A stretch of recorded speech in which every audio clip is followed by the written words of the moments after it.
I'd like to call to order the regular meeting of the Vallecitos Water District for May 16th at 5:01. Please, Director Martin, would you lead us in the pledge? Thank you. Ready? Begin. I pledge allegiance to the flag of the United States of America and to the republic for which it stands, one nation, under God, indivisible, with liberty and justice for all.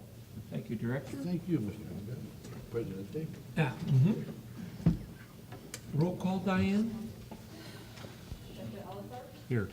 Director Evans? Here. Director Martin? Present. Director Snell? Here. Director Leon? Here. Very good. Entertain a motion to adopt the agenda. Second. All in favor? Aye. Aye. Aye. Opposed? Abstained? Carries. Item next, presentations, Mr. Manager.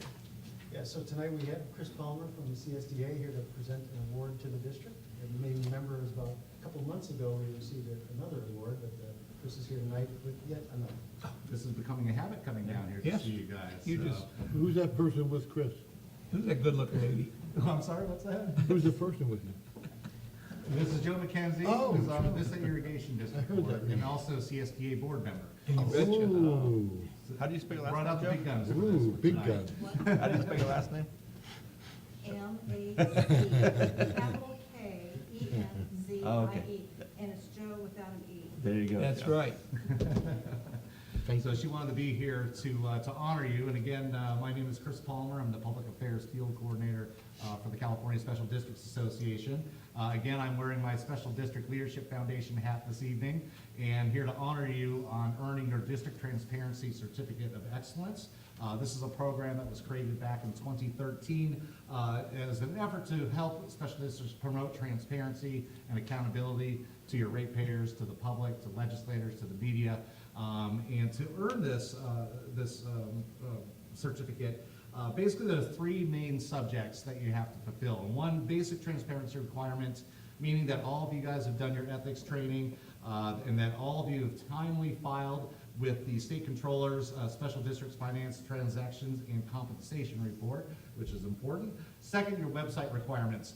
You post your agenda online, you have your schedule, you have your mission statement, you have your audit, you have your budget, and you also have all the information for all the board members. So for your ratepayers, you're easily accessible and people know who you are. And the third is your public outreach requirements that you fulfilled via district newsletter, perhaps, a community input type of forum where the community comes in and kind of you have a discussion and those types of things, annual informational public budget hearings. So your district has gone above and beyond to fulfill all these requirements. You may ask why this is important. I don't think I need to explain to you. Transparency is very important this day and age. At the end of the day, the district's business is the people's business. And by earning this certificate, it shows that Vallecitos Water District is open, transparent, accessible, and happy to share and information to your ratepayers. So on behalf of the board and staff of the Special District Leadership Foundation, it's my honor to present Vallecitos Water District with your District Transparency Certificate of Excellence. If I can get it the right direction. Ooh. So, Oh, congratulations. Ooh, wow. Suitable for training. Very good. Yep.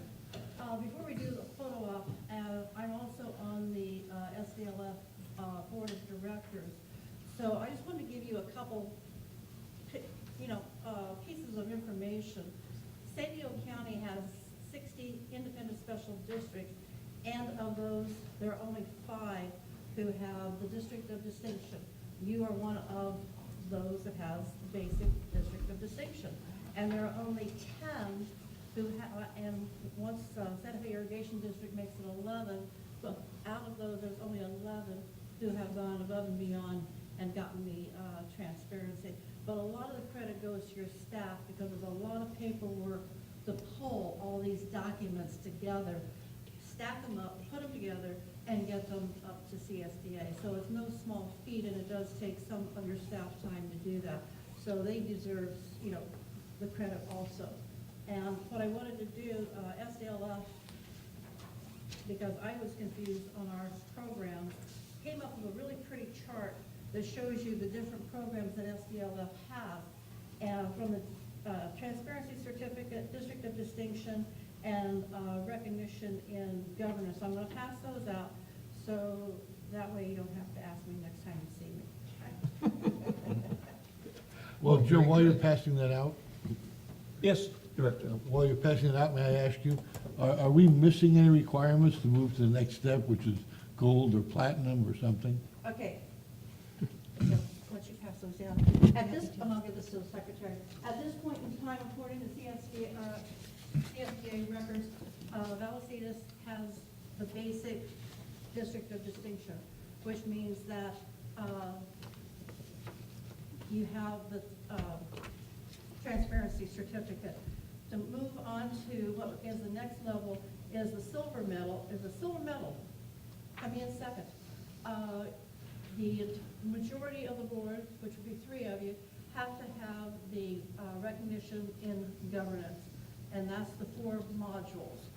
And then you also have to pay your $65 in order to get it, so that CSDA knows that you've completed it and you have met all the requirements.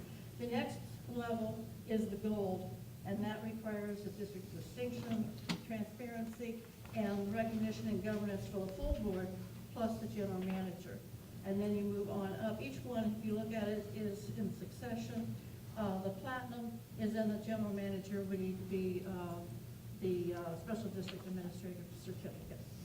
So you're in between them. Okay, so we're at the first level? Yes. Yeah. Yes. Why aren't we at the second level? There's 3 of us at least. Because somebody hasn't paid their money, obviously. Oh, sure. So your secretary, and I believe your secretary and the CSEA staff have been going back and forth, so she may be able to explain who's missing what pieces. Because all I know is the information that I got was that you were basic. It should be real easy to go up to the silver, and it's really even easier, because I know several of you have already taken the SDLA Academy, so somebody's missing some piece of the puzzle. Could you have your staff send that to our staff? Because I don't think our staff knows. I believe one of the secretaries has been talking to Megan Hemming. All board members do have the governance, and all 4 of you have gone through the whole conference where you've done all 4 elements. There's just one that's missing one element, but the governance is what's required. Can I ask who the one is? I'm just kidding. I think it's, Sure nobody's in. I think it's me. 'Cause on the one section, they won't You have the use, governance. so yeah, I have the governance, but in the past, they used to do sections. Now, you have to sit through 2 days to pick up the one section, and I haven't been able to fit that into my calendar. New rule, you can't be president of the board if you don't have it. So I'm gonna turn it over. Somebody want to lead this? My wild group. Very good. I think we're ready for a photo op. Oh, sorry. I just wanted to say, even though we're not at silver, I'm delighted that we're the 5 out of the 60 or the 11 out of the 60. But I'm also disappointed to find that that many haven't achieved that. It doesn't seem that difficult. So, thank you for honoring our efforts. I agree with you 1,000%. It's unfortunate, but it's either the board doesn't think it's necessary, or if the staff doesn't think it's necessary. And it does take a lot of work on staff's part to I pull all totally these am. together. And that's the other thing that we've done, because these have to be renewed every 2 years. Well, you did your transparency, that certificate came in May, and your district of distinction was in December. So you're pulling almost the same documents together. And so what we have done is lump those 2 together, because you have to have the transparency in order to have the district of distinction. So you may get shortchanged, or you may get, one of them's gonna be longer, so it's gonna be 2 years, 2.5 years before the secretary has to put all these documents back together again, but you'll get both at the same time. I'm streamlined. That'll So make do you it want the photo with us or with the hardworking staff? Yeah. I'm sorry, what? Or just with the 4 board members that get the distinction? Hey, we've all got governance. We've all got it. No, no, oh, You wanna check the bills? I'll digitize you on it. yeah. Well, just drag this meeting on till 8 o'clock. Right here? In front of the podium, okay.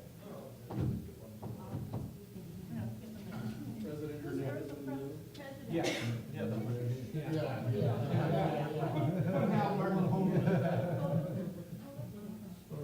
Of course, you have to Chris, you have to realize, I've known all these people for about 30 years. Oh, I know you're a local. He's a new Eric Martin's got it figured out, you know, he's balanced this. balance. Okay, can you come a little tighter? We're all friends now. Yeah. One, two, three. Can we get another one? 1, 2, 3. And as always.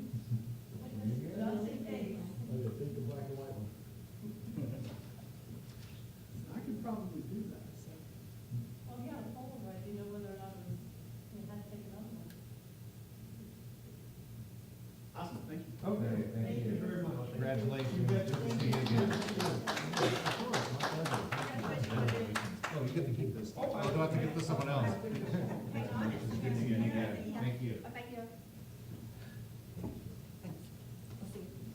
Hopefully we'll see all of you tomorrow at the chapter meeting. Yeah. Be there.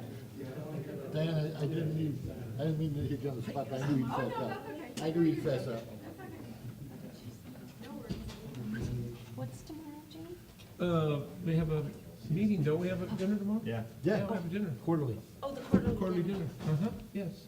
Okay. Thought there was Well, something. now we have another opportunity for presentation. General Manager? Yeah, so as you know, Vallecitos is a member of the County Water Authority, a member agency of the County Water Authority.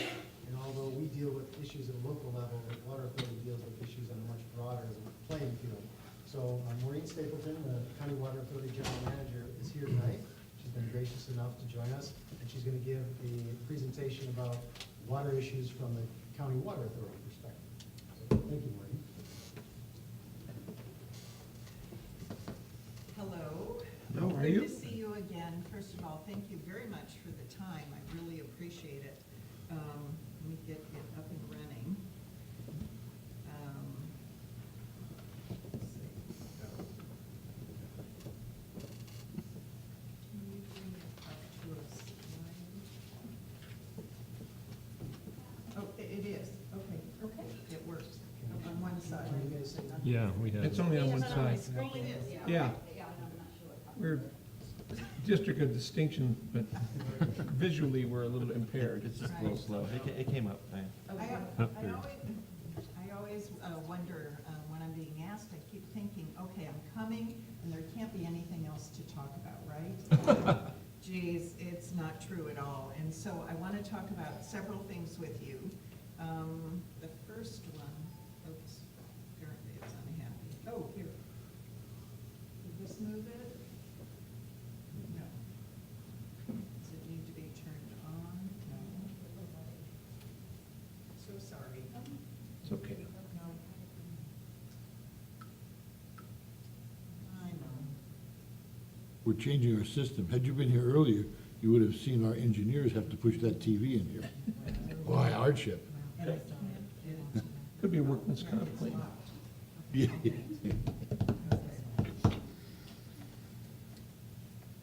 interesting. Yeah, and, oh, here. Here's one. See if I can force it up. Will it come? No, it's not matching. Okay, so this anyways, is- I want to talk to you about 4 different issues, and we'll go through the slides, but really, how far have we come in 25 years? What have we been up to? I think it's important to really look back. It really is helpful to say, okay, where have we been? Where are we going? I also understand you want to talk about water reliability. Where are we at now? How does our future look? Especially considering that we've been running into droughts, and then, it's the feast and famine. And as you know, Mother Nature in California is really driving water districts crazy, because we go from the 5 years of drought to the wettest year on record in 27 2017, and then turn around and now we've had another dry year. So if we've learned anything, it's that we have to deal with unpredictability and we have to be flexible in our approach. Third thing I want to talk to you about is the California water fix, because everybody's buzzing about it, whether it be the presentation, the decision made by a Metropolitan Water District. I want to share with you, what does that mean? What impacts how much our region will pay, and what are the bookends, depending upon how Met charges. So I want to go through that with you, and then finally just give you a quick update on the MWD litigation, because I've been here before. It's in a new phase, and I want to make sure I let you guys know. So that's that. So, Continue, we have our RT people coming down. okay.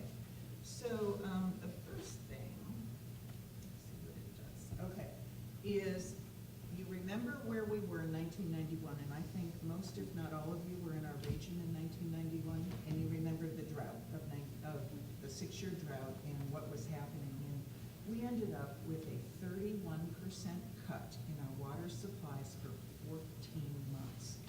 And you've heard me say that I was really focused on business attraction, retention, and expansion during that time. I was working for City of San Diego and the region on bringing businesses in. And I'll tell you, the first time I heard the question of, Maureen, can you guarantee us a water supply for our business? I knew we were in trouble. I knew we were in trouble. You know, water is an essential commodity. It is certainly the essential commodity for our region, absolutely. We collectively support $220 billion in economic engine and over 3 million people in the quality of life. It's sitting in your hands, our hands, and the other member agencies' hands. That is a huge responsibility, and I applaud all of you for taking your personal time and energy to really say, this is critical, this is worth it. So we have,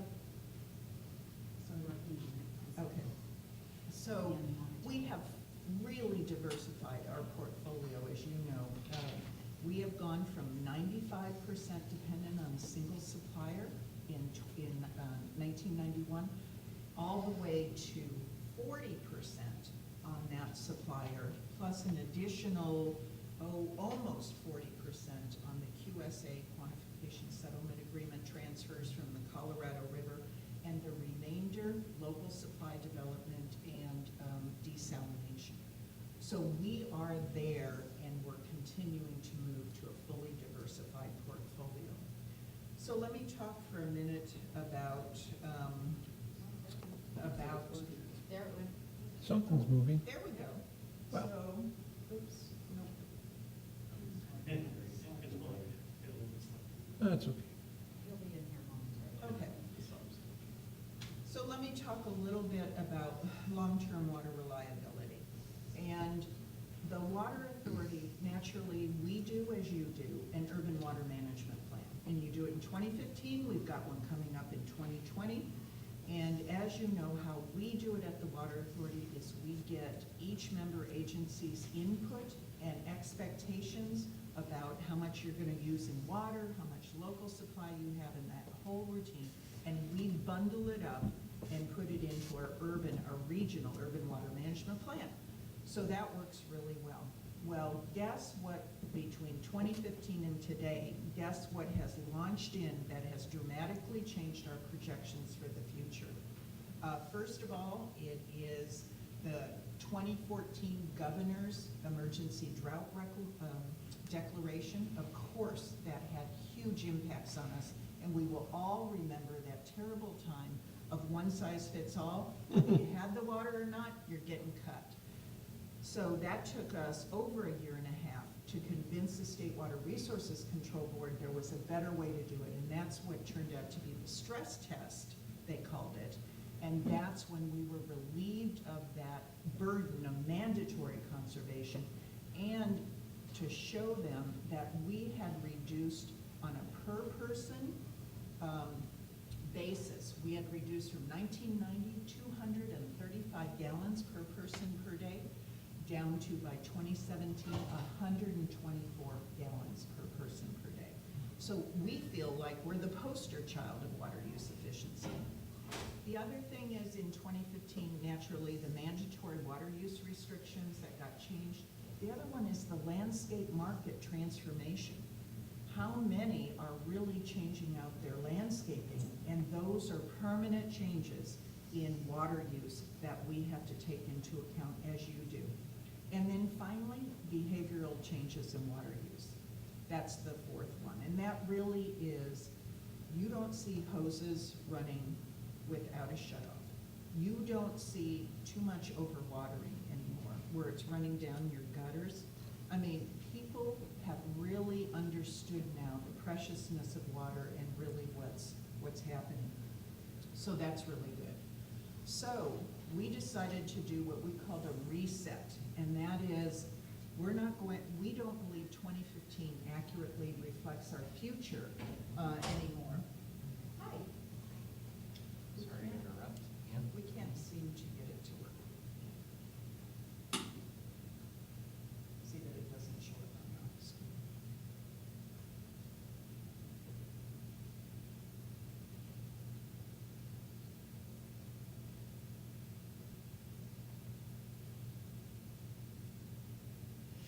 Another stress test. Right. Yes.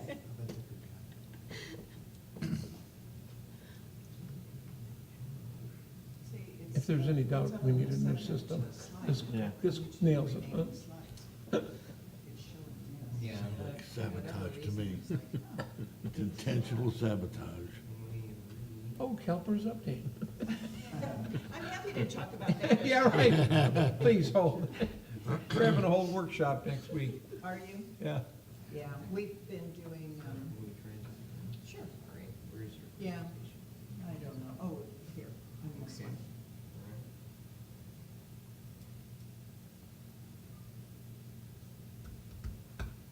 Oh, that looks much different.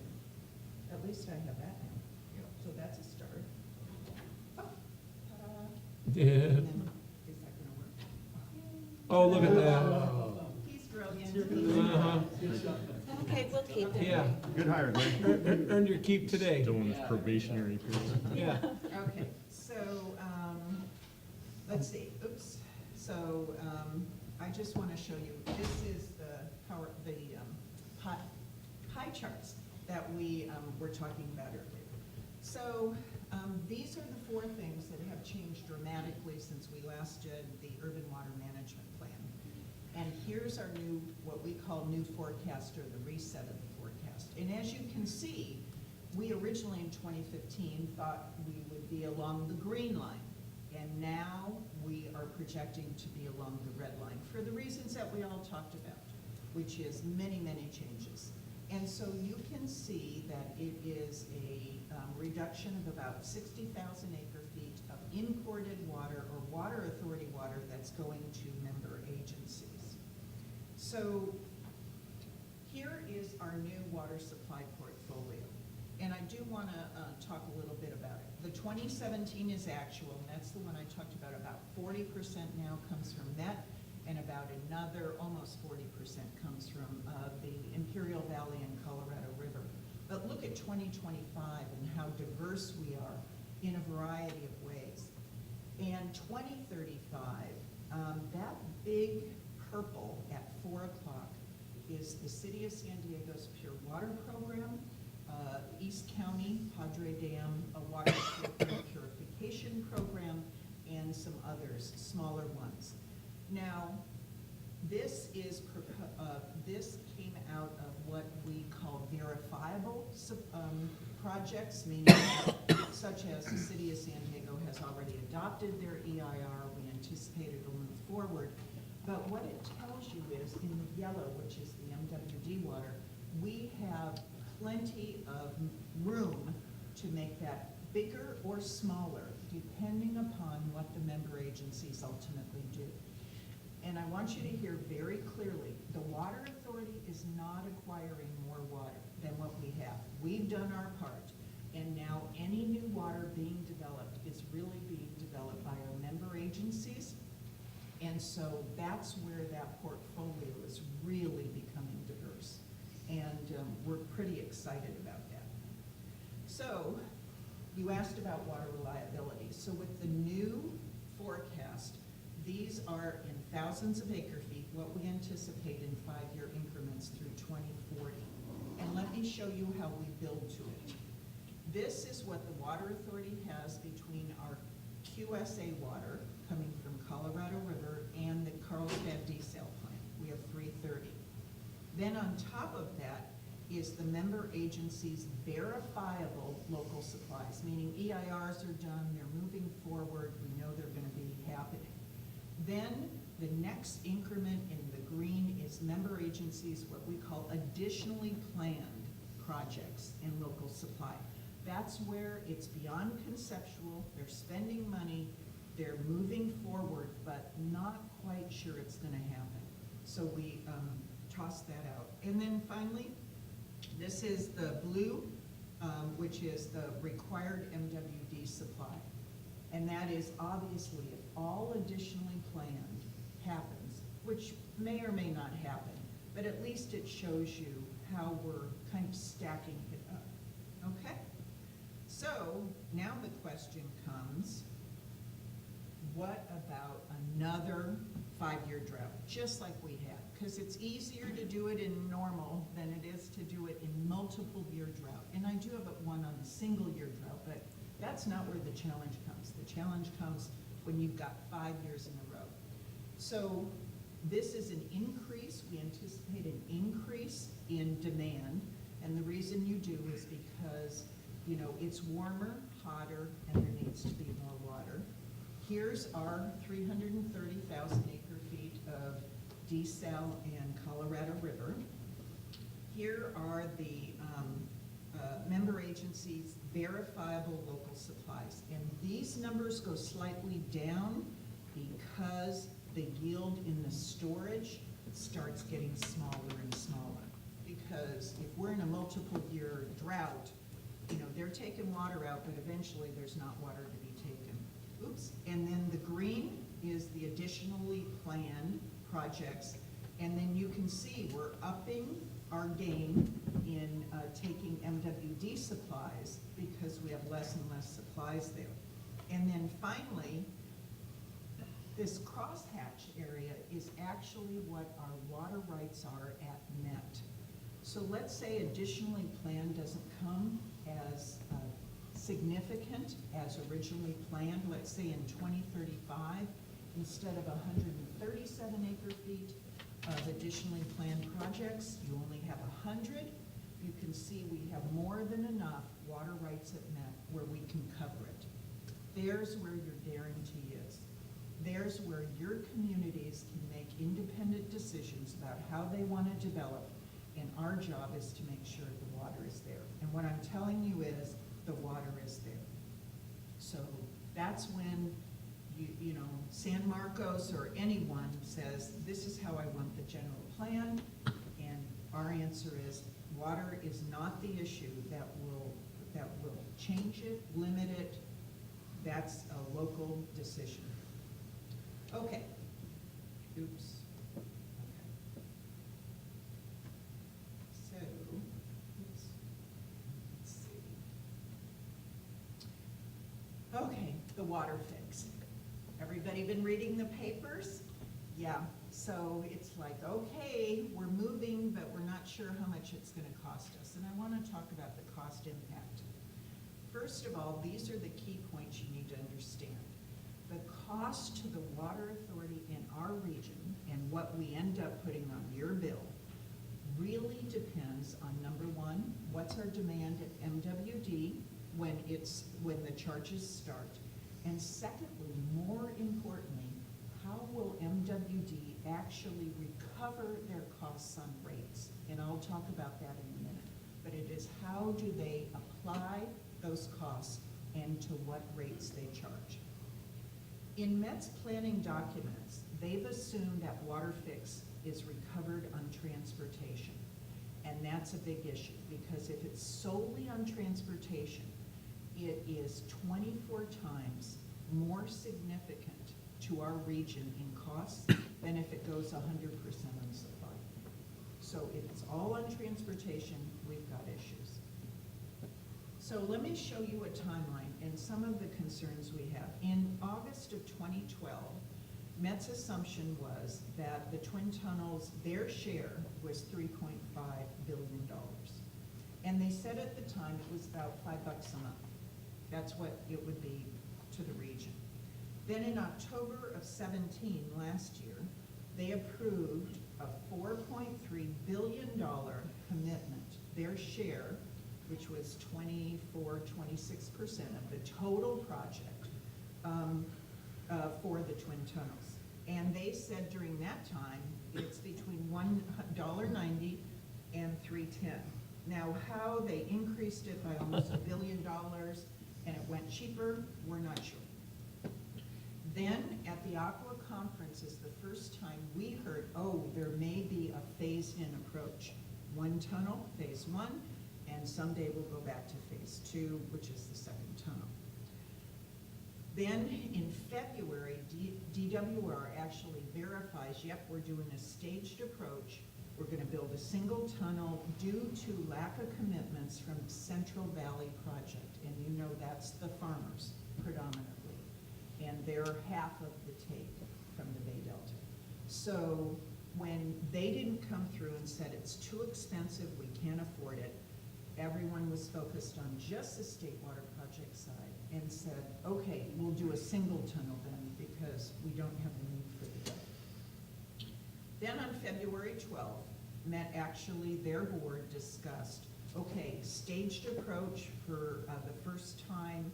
A few directors were talking about why aren't we still holding firm on the Twin Tunnels? So there was a discussion, but there seemed to be strength in saying, hey, I think we should go with the single tunnel because CDP won't play. So that same month, a couple months ago, Met again discussed this idea of a stage one and paying their share of stage one, which was about $4 or $5 billion. On March 27th, then they had this special workshop, and they talked about both the staged approach, meaning a single tunnel first, and the twin tunnels at the same time. So they're still talking about the two. On April 2nd, last month, we get a memo from both the general manager and the chair of the Met board that tells us that, okay, in a week, we're gonna bring a recommendation for the single tunnel. And this came out on a Monday of the week prior to the Tuesday decision by the board. So we got into gear and started doing numbers. Unfortunately, on Friday at 3:45, another memo shows up that says, we're gonna present both options, single and twin tunnels. We had a bad weekend because we spent the whole weekend trying to sort out what could it financially mean to us.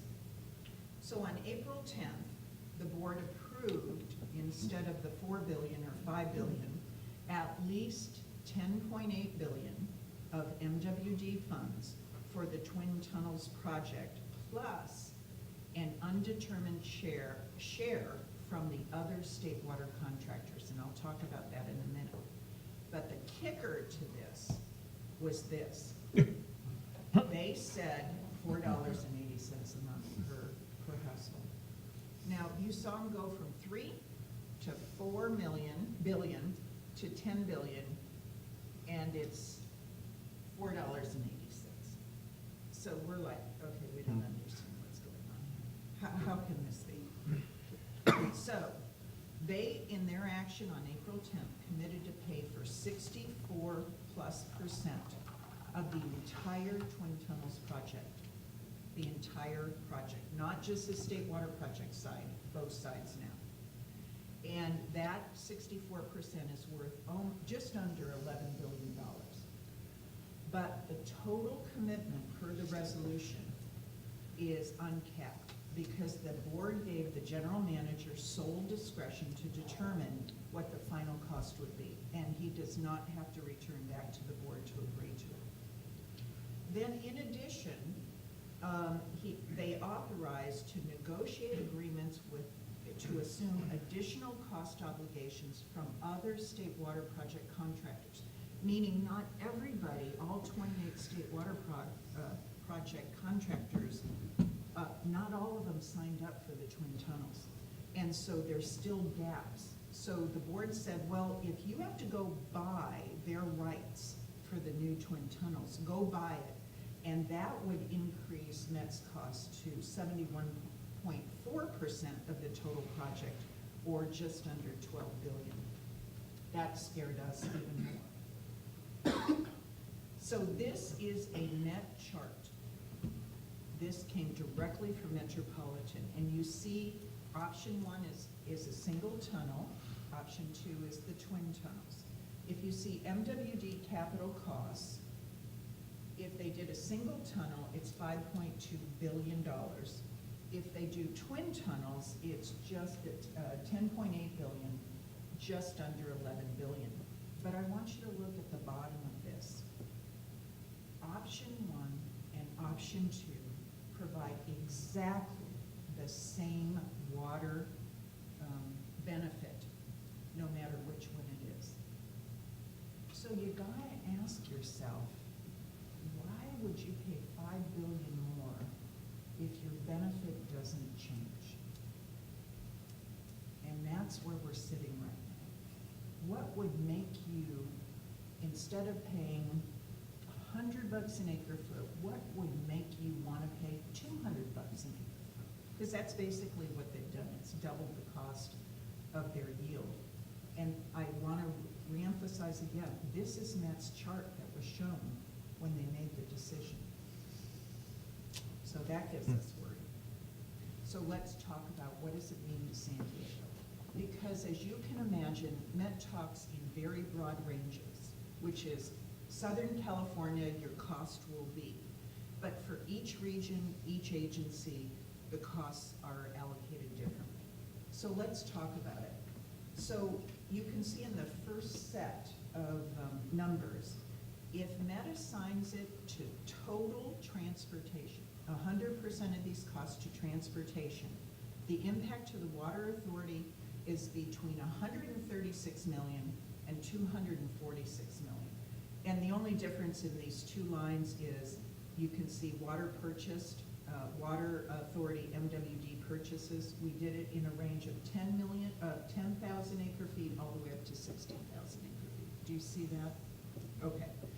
So that's why we've got a range. But here's your kicker. If they put it all on transportation, your ratepayers are going to pay between $13 and $21 per month. Per month. That's how much their bill will go up if we have to pay this whole thing.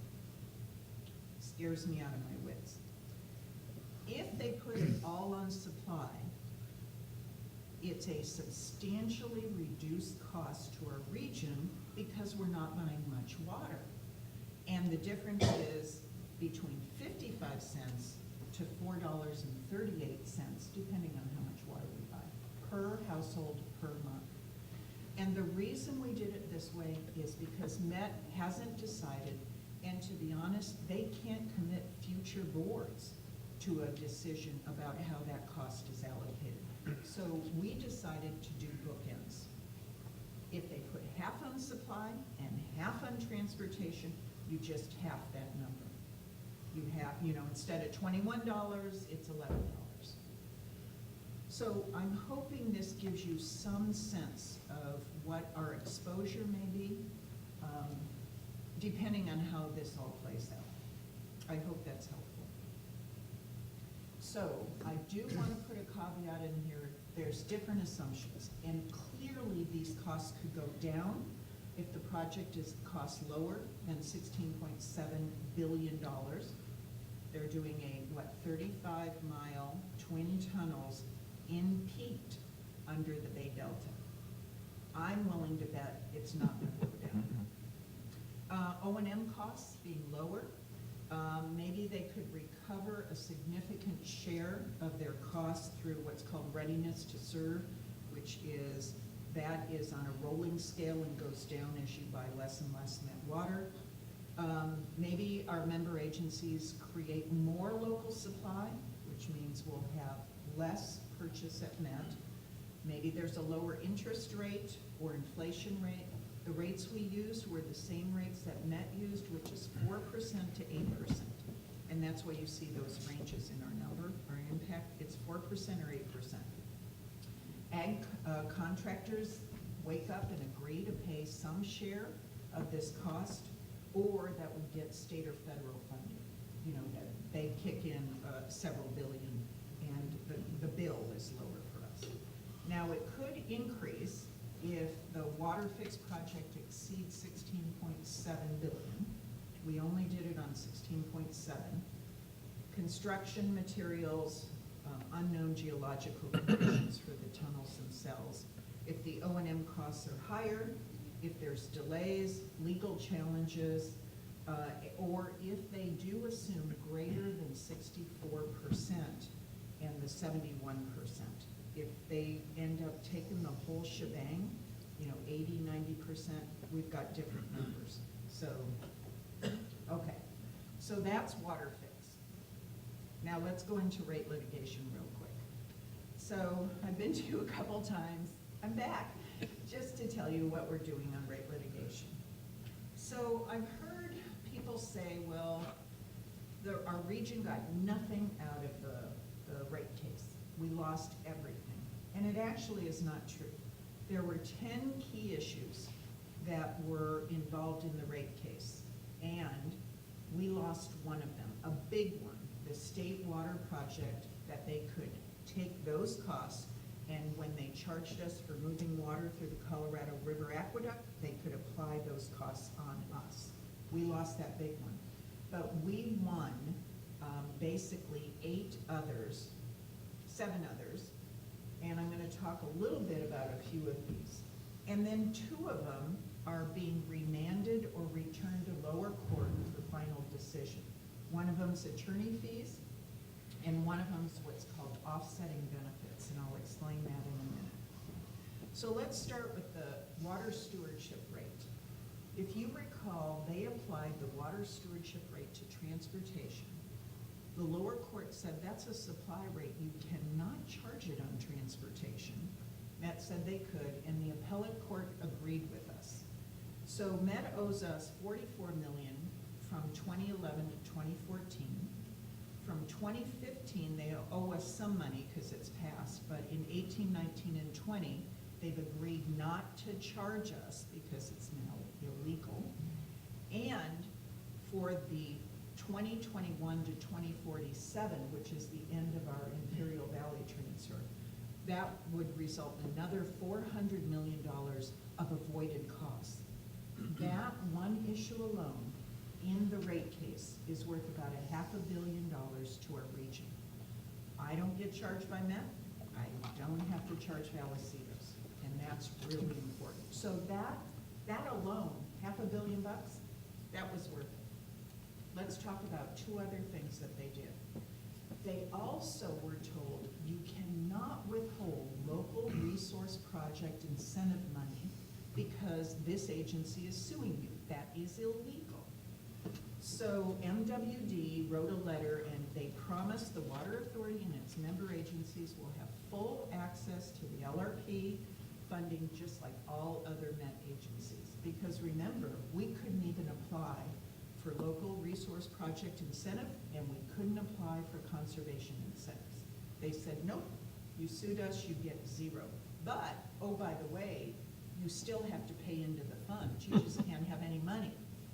So in the conservation funding, they already started and have allocated us for this fiscal year $803,000, which they had withheld from us this year. And obviously, we will be looking at what does this mean for past years. But, you know, that's not bad. Got almost $1 billion in conservation, and now we have numerous water agencies who have submitted applications for incentive money. Now, here's the confusing one, I think, for a lot of people, and it took me a while to understand. I told you attorney fees are sent back down to lower court. Also, what's down in lower court is what's called offsetting benefits. California law requires MWD to determine what benefit MWD receives from our QSA water being brought into the region and through the region. And then Met must, once they determine what is that benefit, they have to credit that benefit against the costs they're charging us for transportation. So think of it as a deduct. They've added up all their costs for the Colorado River Aqueduct, energy, the depreciation, operations, and everything. But then they have to say, well, how have we benefited from the QSA water coming in? And a huge chunk of that benefit is they didn't have to go get other water. So Met, prior to the lawsuit, they did 5 studies on what's called offsetting benefit studies. And in 2018 dollars, they anticipated the benefit would be $295 an acre foot to $716. Our transportation charge is about $450. So you're talking real money, real money. It means if we are successful, and it's a big if, we might be able to cut our transportation costs in half. So I said the 2010 and 2012 case, the combined case got returned to lower court, and we're waiting on final judgment. So that's the next. So what did we get out of litigation? We got $500 million just on the water stewardship rate. And we're hoping to get about $1.5 billion in avoided costs for the future in the offsetting benefits. So even if we don't get the whole thing, anything at this point is from here up.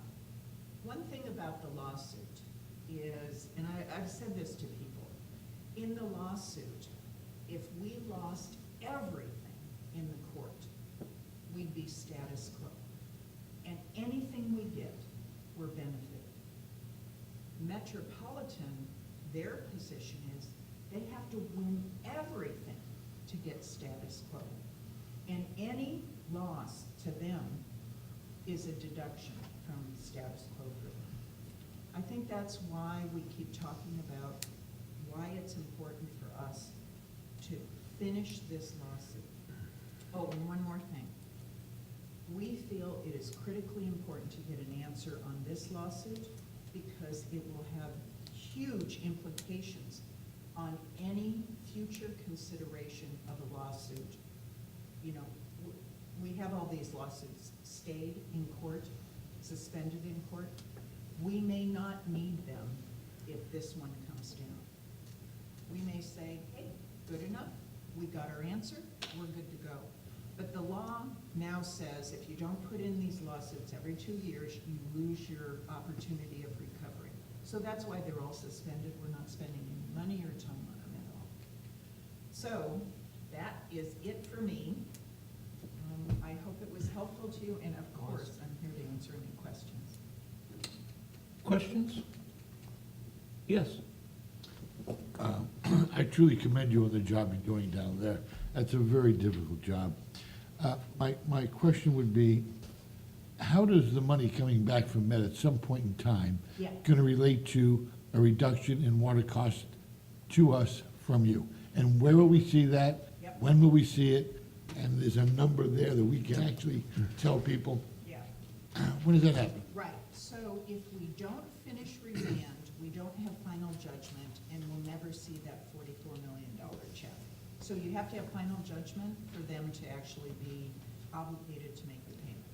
And as you know, what we want to do is return it to the member agencies on a proportional basis based upon how much money you were overcharged during those periods of time. Sure. Then, as far as go forward, what happens is because we're not being charged by Met for these, like water stewardship rate, that means we can keep our rates lower than we projected, and then you have either the ability to keep your rate increase lower or invest in your capital projects or whatever you want to do. it is a savings in the go-forward basis. And out of curiosity, on a yearly basis, how much, you say if we don't win anything, we're constant, and that's not true, because attorney's fees have got to be outrageous. Yeah, you know, they're high teens, low 20s, but if we get any of our attorney fees back, you know, we're ahead. If But we when do. you're talking about $520 million during the life of the Colorado River transfers, trust me, 15 or $20 million seems really tiny compared to what we can do for our ratepayers. Right, unless you get nothing back, and then it wasn't quite Yeah. that tiny. Yeah, you figure just on that one single issue alone, you're talking between 10 and $12 million a year that we're not gonna be charged. That's a lot of money. So you're gonna recoup your, let's say the court says, okay, nobody gets any attorney fees, and we've got a bill. You're gonna recoup that back in a year and a half to 2 years. That's worth it. Right. Yeah. Thank you. You know, this whole thing is about, because you are the front line to your ratepayers, I so appreciate the sensitivity. We have to do everything possible to keep our water rates low. And I can't imagine facing a ratepayer and saying, I didn't give it my all to try to keep your rates low. You know what I mean? Mhm. You know, I've been in retail agencies. I've been in those exciting public hearings where people are really mad, or people really can't, they're getting to the point they can't even afford their water bills. And I'll tell you, that resonates in my heart because I went through so many of them. So just know that we're fighting for your ratepayers. And one last question. The desal plant in Carlsbad, Yeah. I understand, I could be wrong, over years, I've heard different things about it. Uh-huh. But one of them told me that 8 years from now, or less than 10 years from now, that we're able to buy double the capacity.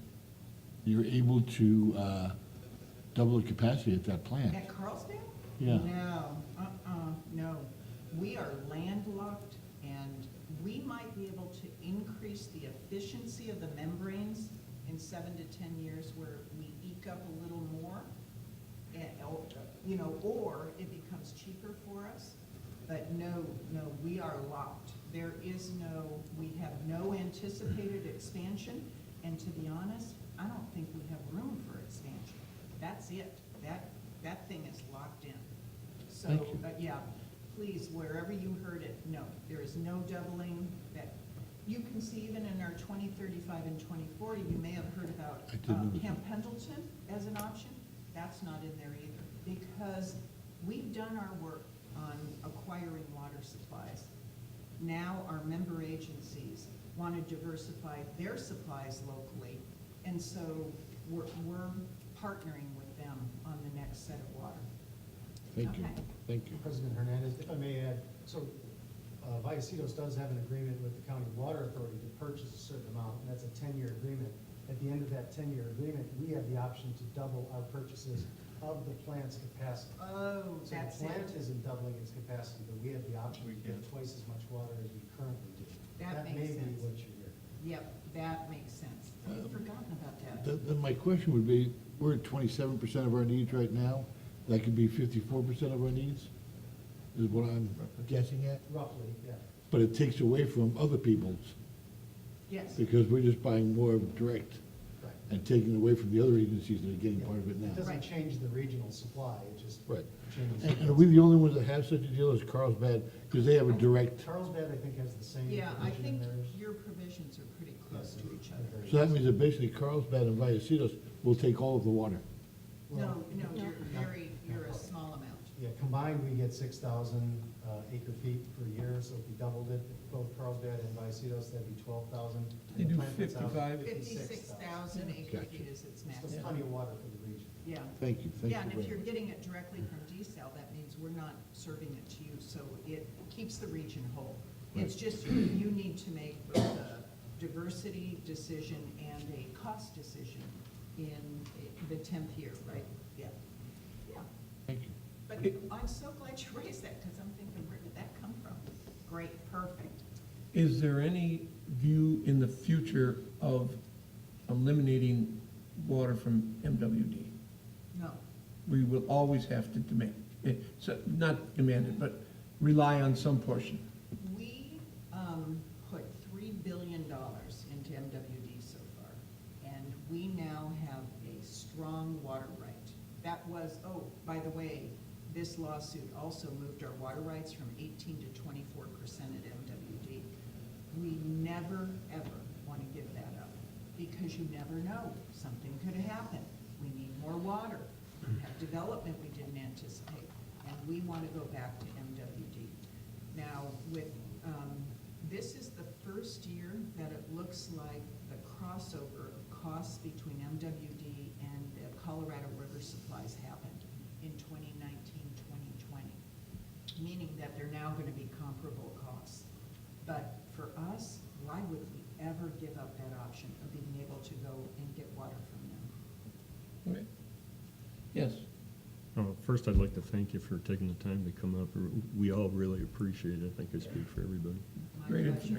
information. With regards to the water fix, what is your opinion of how likely it is for the federal government to step up and contribute, seeing that they run the CVP? Yeah. Okay, I've got two thoughts, and this is probably politically incorrect for me to say, so please Sure. don't tell anyone. You're on TV. Huh? You're on TV. Yeah. California is not, in general, has been a difficult state for the federal administration to work with, Sure, right? Sure. Yeah, Okay, I can say that as Right. almost a fact. Yep. However, do you remember during the election, the campaign period, Trump actually went to Central Valley to ensure that, he kept saying, I'm gonna take care of it, I'm gonna make sure you can get water.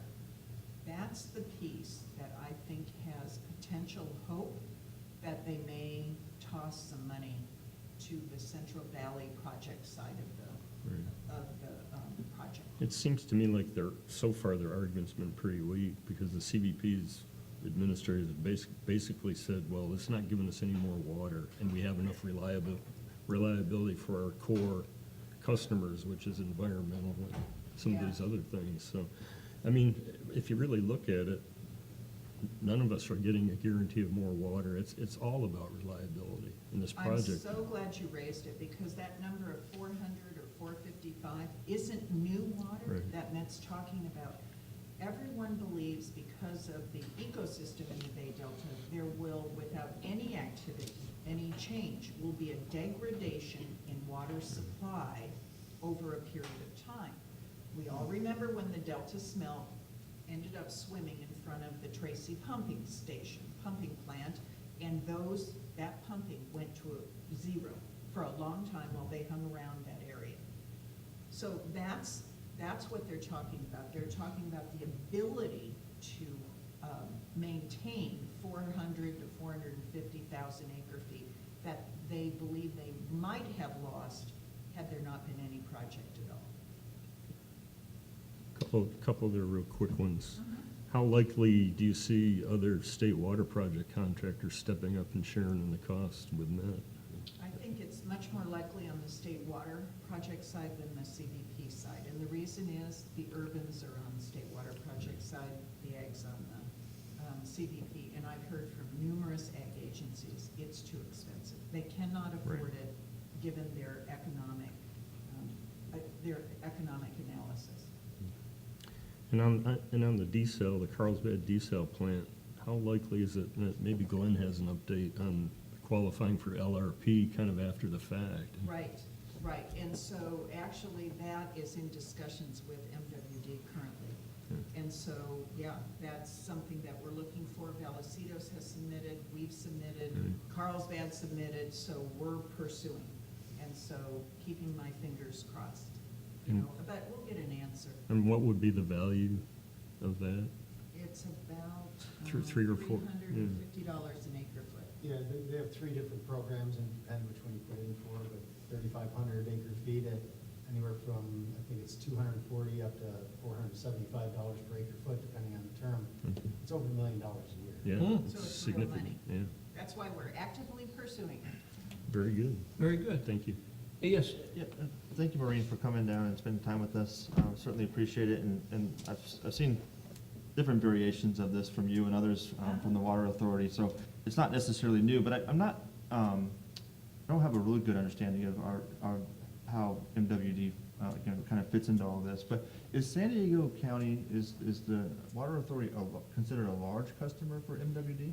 Yes, we are the largest customer, and as we continue to diversify, we're going back. But we've been the largest customer since the day we actually became a member of MET, and we have continued to be.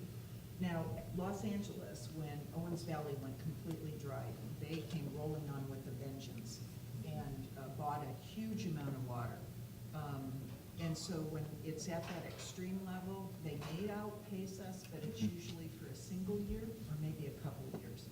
But Okay. we are, to be honest, we're the cash cow, an important cash cow for MET. About 25% of all money that is spent in MET comes from San Diego Wow. region. I mean, it's that big. So as we continue to localize and diversify our water supplies, I think one of your charts there, I think around 2035, the MWD piece was almost non-existent. Yeah. Now, that could be, maybe there's some there, it's just so small compared to everything Yeah. else. But at what point does MWD have a real operational issue if we're one of their largest customers, Yeah. and the only product they really have that I know of is water to sell, and we're only using them kind of as our backup plan in case Yeah. there's like a prolonged drought? Right. How do they stick around? Yeah, and that really goes to the heart of how does MWD, in a long-term financing plan, which they do not have, a current one, how do they figure out how they need to charge, what's appropriate, and who's getting the benefit of the insurance policy, and how do you charge for that insurance Yeah. policy? From the Water Authority perspective, we've already been through that question when the member agencies really wanted to diversify on their own. We tackled it about 4 years ago, which is we have a water reliability charge that says, basically, you're gonna be paying just a set charge because we know there is a value to you, member agency, that you can roll on us any given time. And I think that's really important. So they're gonna have to probably change their structure. They have to Yeah. change their financial structure, absolutely. Wow. And to be honest, it does worry us because they don't seem to embrace what we see coming down the line, which is it's gonna be a change in how water is purchased, how water is used, and that they just can't count on, oh, we're just gonna keep it absolutely the same. We have a bigger fixed cost to our member agencies, and that is still like 85% variable. That is not a good place to be when you're talking about committing this kind of money. Yeah. That is nerve-wracking to us. Well, thank you. So I'm so glad you raised that point. Director Snell, if I may add, you mentioned that they only have one product is water. The other thing they have that's very important in San Diego is they have the transportation facilities. So all the water that we have rights to in the Colorado River only Yeah. gets here, well, not only, partially comes here because it comes through their facilities. Well, it's- So they're a little diversified, but. yeah. Yes, Director. Another question, and thank you. You're a wealth of information that's hard to come by sometimes. Thank you very much for being here. How many agencies comprise MET? 26. Okay. Now, Los Angeles and us are fairly tied, seemingly, they're pretty close together. Now, are we being charged more money than LA is for water? Yes. LA gets their water from the same source, don't they? Yeah, so when you say, are we being charged more, you really have to say, and what are those charges? Because LA has been mostly able not to buy water or buy small amounts of water from MWD because of Owens Valley, their quote rolling average of what they pay is much lower than ours because we are a base loader. We don't change that much in how much we buy every year. LA does this, up, down, up, down, up, down. And how you're charged on certain charges at MET is your rolling average. So our rolling average stays up here. Constant. Theirs, because they go so many years without purchase, the average is quite low. So the real question is, and it really goes to insurance, which is, if MET is basically a water reliability insurance policy, how much should they charge each member agency to be able to roll on and roll off? Because they're sitting there with water and with facilities at a moment's notice to be able to supply it to you. Right. So there's gotta be some value in just that sitting there. And that's what we wanna get to at MET. Isn't that kind of like SDG&E? You know, I Yeah. mean, other than it's a private rather than public, That's a really good but point. it's the same concept. Yeah, They have to be ready to serve you, whether you're taking some or not, they have to be ready to serve you. yeah. And there's a cost to that. Well, and it goes to our water bills, which is, you know, the cost of water is not necessarily in the molecules. It is in the 24/7 access. Right. And I always compare it when I talk to large general audiences. I say, think about your cable bill. And if you watch 100 hours of cable TV in 1 month and watch 1 hour of cable TV in the next month, you pay the same bill. Right. And the reason you do is because it is not for the program coming through, it is because 24/7 you have access. And I think in the water industry, we need to start talking about that. You're not paying just for water, you're paying for 24/7 access to water. So that's my, Great point. Right. Yeah. Yes, another question? I'm sorry, one additional question. I was curious, talking about multi-year droughts, and obviously there's also been a concurrent drought on the Colorado River Basin. And I was wondering how much effect that has on the IID transfer water, since I think that IID has senior water rights to Met, and that's Yes, they probably do. what saves us there. yeah. So here's the rule, you know, there's priorities up and down everywhere. I mean, we're at Mead, we're at, I think, at almost the shortage elevation, Yeah. shortage allocation. Yeah. We're feet away Yeah. from a declared shortage. So the issue is, you are absolutely right, Director, that there's priorities on the river. And in the lower basin, if there's a shortage, the first two that get cut is Nevada and Arizona. They go. And then the next one that has water is MWD in California. And then the next one up, called Priority 3, is IID in Coachella. We have to take our proportional share of that cut. But remember, they have 2.8 million acre feet, and we're sitting at maybe 200,000 acre feet. So if they have a cut of 100,000 acre feet, we take 10%. So not much, and, you know, we got a big giant San Vicente Dam sitting there with water in it, and that's when you operationally deal with it. Or our water rights at Metropolitan, we would take that. But Colorado River is a concern, and you've probably heard about the drought contingency plan on the river. And that is, before it hits the hard shortage, is there things that we collectively can do to keep water in Lake Mead to prevent it from getting to the shortage elevation? And can we be cooperative with Nevada, Arizona, and the California agencies? And that's what all of us are working on now. Anything else? Yes? Do you see if that cooperation, I mean, I can't imagine being Nevada and Arizona and suddenly saying, your water's been cut, and they go, oh, okay. I don't think it's gonna happen that way. I think the feds would step in and just take charge.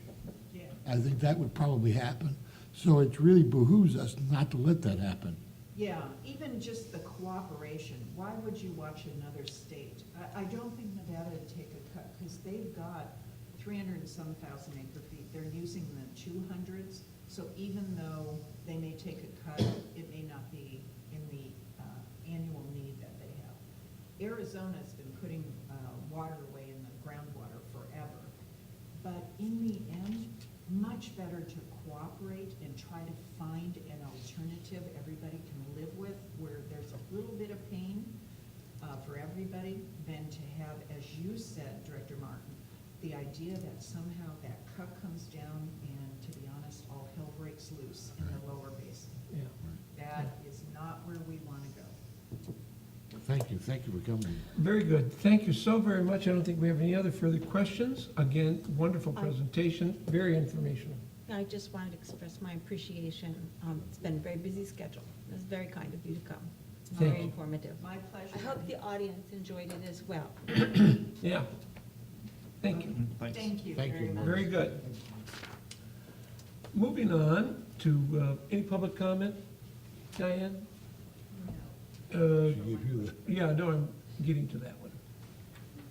Consent calendar, item number 1.1, and Approval of minutes? That's the approval of minutes? the approval of the minutes. Entertain a motion to approve the minutes. Are you pulling No, it? you want Why to- not? Do I need to pull this 1.3? No, you don't have to pull it, you can ask for a motion in a second and then allow the speaker to come up and at least 1.3. Very good. Do your final. Entertain a motion to approve. So moved. Do I hear a second? Second? Very good. I do have a speaker relative to item 1.3, financial report. Director, Michael Hunsaker, he's here more than most of us.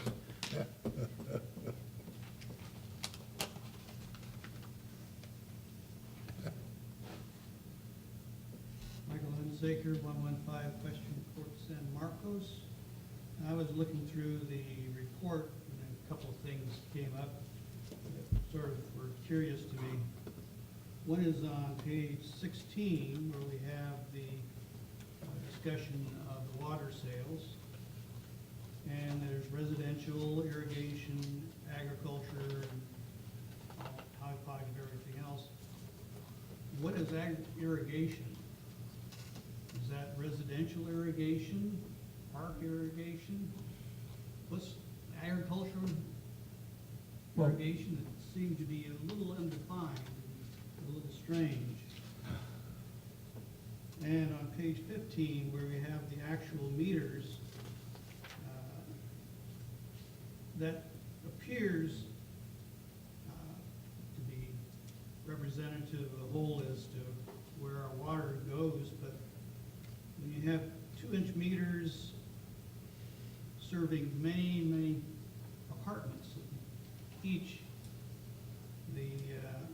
if you did the chart as it was done 10 years ago, and you expand it to how many multifamily dwellings are on these, it's a huge difference. And this comes into a factor because the state wants just about all water rationing and conservation done by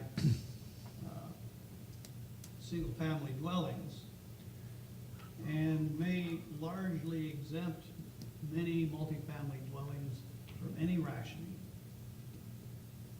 And this is something that I've discussed before, is how are you going to start rationing these multifamily units on single master valves?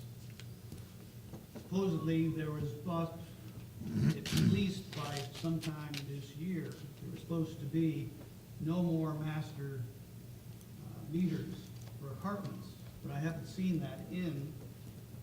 And I think it's a question of how you are going to fairly cut these apartments, because if you take away the irrigation factor, single-family dwellings are far more efficient now than apartments. It would be unfair to put the hammer down on single-family dwellings and let apartments go pretty much unscathed.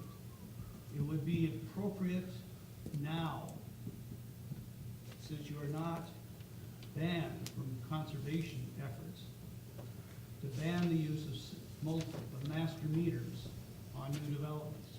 And it should have been done 2 years ago. Thank you. Very good. We have a motion and a second. All in favor? Aye. Opposed? Abstained? Very good. Now we're moving on to action items. 2.1.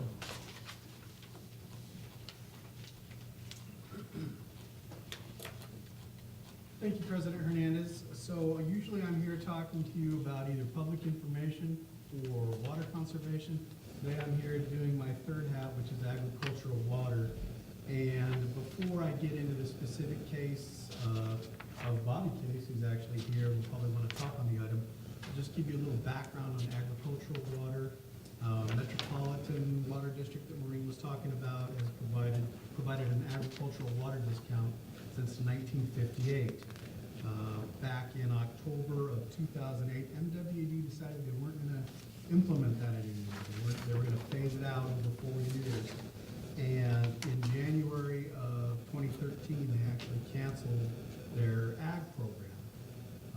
Fortunately, the Water Authority's board voted to implement an ag program, and they have extended it several times. And the current ordinance with the San Diego County Water Authority extends what's called their temporary special agricultural water rate through December 31st of 2020. So there's an existing agricultural rate that is put forth by the San Diego County Water Authority. Maureen mentioned some of the cuts during drought, and as part of the benefit of getting that water, agricultural customers have to cut hard in times of drought or supply cutbacks. So if Metropolitan says a 30% cutback, your agricultural customers have to cut back in the same amount. The TSAWR water is specifically for agricultural purposes, for commercial growers, typically agricultural, floriculture, or horticultural products that are either sold on the market or used for consumption. So you can't just grow it and eat it yourself. It's really it's a commercial agricultural water rate. There's some conditions with the agricultural water. It has to be 1 acre or more. It's got to be densely planted. You can't just have one tree out on an acre. It's got to be densely planted. One of the big requirements for this TSAWR Water Authority water is that they were enrolled in that metropolitan program back in 2009. That's an existing condition. It's the Water Authority's condition. So basically, they've grandfathered it. If you had the ag rate, you can continue to have the ag rate, but if you didn't have an ag meter, you can't get an ag meter. It's their rule, and that's the way their program works. Separately, the Vallecitos Water District has a second ag program, and basically the district was approached by some of our growers that were really concerned during the drought 2007-2009 and requested to have an ag rate that wouldn't have those big 30% restrictions on that. There were some growers that didn't see how they could continue to operate with that amount of a reduction. So the district came up with what is referred to as our certified non-participating agricultural water rate, or CNPAWR rate. That rate's more expensive than the Water Authority's rate, but it doesn't have that caveat that you have to cut back 30% in times of drought or supply cutbacks. So this CNPAWR rate was initially referenced in Ordinance 165, which was a rate ordinance a long time ago, back in 2009. And the district initially put the same sort of restrictions on it that was on the Water Authority water. Basically, if you weren't grandfathered in, you couldn't get it. That's an important point to why we're here today. So it was grandfathered in, just like anything else. And I've had customers come and request agricultural water, and sadly, the answer's always been, well, if you weren't in the program, you can't get in the program. Recently, Robert Case approached me. He purchased a property, 13 acres, back in the hills of San Marcos at 872 Flynn Heights Drive, and it was raw, unimproved land, but it's zoned for agricultural use. and he wanted to be able to have a vineyard and grow it there. And he was asking at the engineering counter about getting water service there. And his plan was to harvest and grow 6 of the 13 acres that he's got up there. So the existing property, looking on the records, I wanted to see, hey, was it in the agricultural program? Because if it was, then I could offer him the agricultural rate. Unfortunately, it's a little 5/8 inch meter set up as a residential account. So based on the county water authority's requirements, he would not be eligible for the transitional special agricultural water rate. So that's a non-starter from the get-go. But I was interested to see, hey, you know, if we have our own rule, we could maybe modify our rule and change it. So let me look at it, let me research it, and I looked into it, and the thing that's a little striking is that our current rate ordinance, ordinance 207, is completely silent on the subject.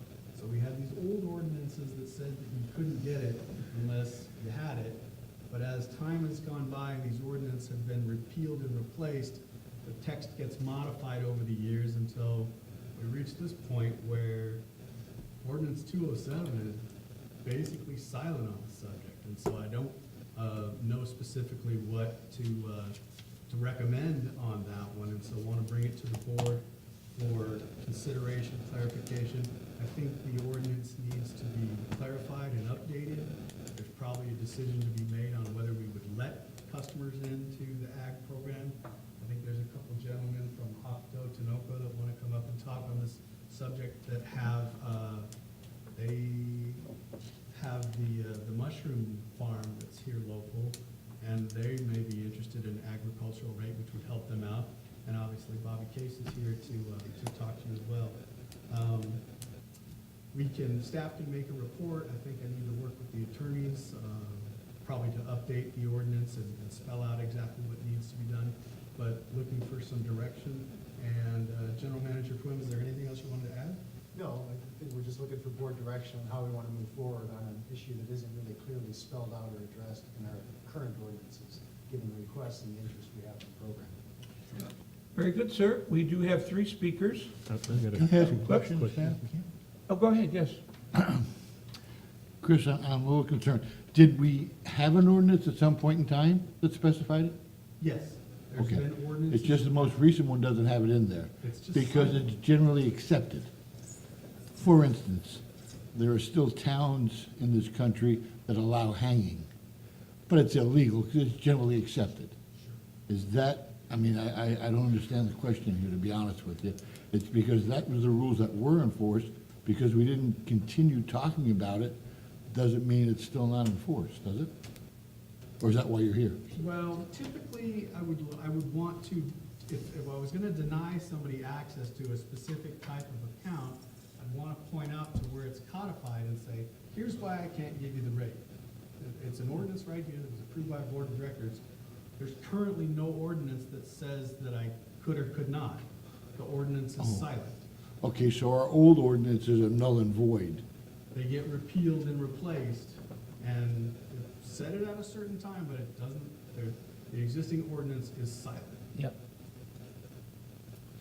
And just curious, how would you suggest, out of curiosity, maybe this comes up later, I don't know, but how would you suggest if we allow a rate discount to these folks, okay? The water still costs us X amount. How are you suggesting we get that money back from our general ratepayers to pay it, to subsidize? Or how else do you get the money to pay it back? I'm curious. Yeah, so I mean, when we set rates, we look at the total revenue requirements and we try to figure out how to fairly allocate that cost to the customer base. Right. Now, the general tenet is that customers receiving the same level of service will pay the same rate for the same type and quantity of water. But typical of these programs, when you enter a special program, you don't have the same level of service, and you're typically subject to cuts before other people may be subject to cuts. So they're not getting the same level of service, they would be more subject to cuts. But you're right, in general, if we sold the same amount of water at a lower rate, then that money, that revenue has to be made up elsewhere. Right, you have the, because that came up during our rate hearing with some folks that were here that had ag property. that were very concerned, and we explained to them, we can't have everyone else help pay your bill. The water still costs us X. But that's, maybe we'll bring it up here. Yes? Oh, go ahead. Actually, Craig's had his hand up. That's I'm several sorry. times. Well, It's okay. Go ahead, I'm in no rush, Craig, we got okay, all night. go ahead, sir. Along the same lines, I was wondering, on the MWD Water Authority program, it was a 30% cut Yeah. in shortage times, and so how much of a discount were they getting in exchange for that, on that program? Do you know offhand? How much was, well, they were required to reduce when I first started here in 2015, we had those reductions. Right, but in Those customers. exchange for cutting, what's their discounted? Oh, it's in the rate ordinance. Yeah. It's about 97 to 99 cents Yeah. per unit of water, Less, less. less than the non. So we're 316 or 364? So, yes, less? so my question is, on our internal program, we've had, the requirement to cut's less, and what is it? And that, typically what was the threat under that program was that they would be subject to drought rates if they were invoked.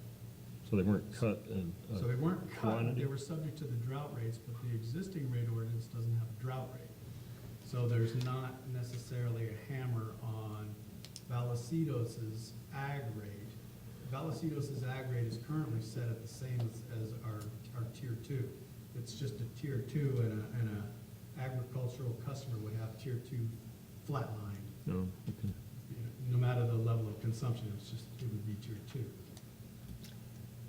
Thank you. Yes, Director So- Sinella? Just to clarify for me, so we have an ag rate, 'cause I do recall seeing it when we went through the rate studies, correct? We do have one in place, it's the tier We 2. really have two, Okay. CWAs and ours. So the issue at hand tonight then is not that we don't have an ag rate, it's that new agricultural customers can't get into it? Correct, and existing customers in a different classification, say residential or commercial, as maybe, I believe the mushroom farm, Hototonoco, is a commercial customer. They don't have access to it, it's blocked, according to the old ordinance. According to the ordinance, okay. Director Evans?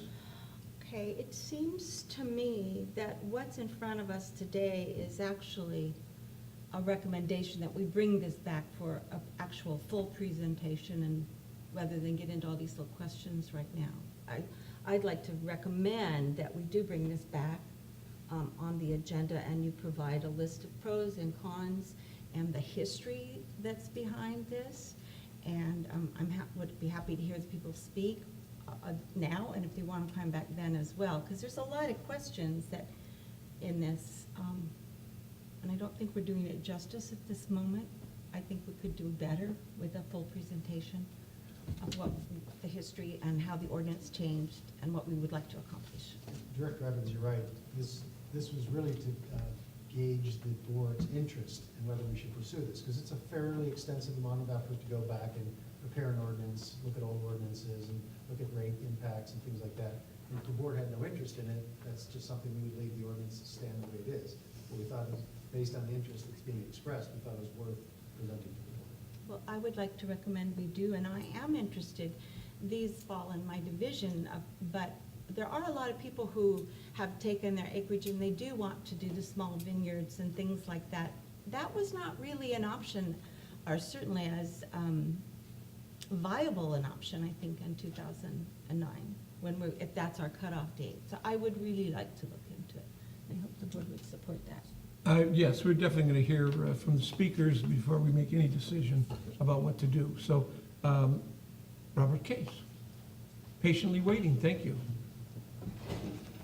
Good evening, ladies and gentlemen of the board, council, staff.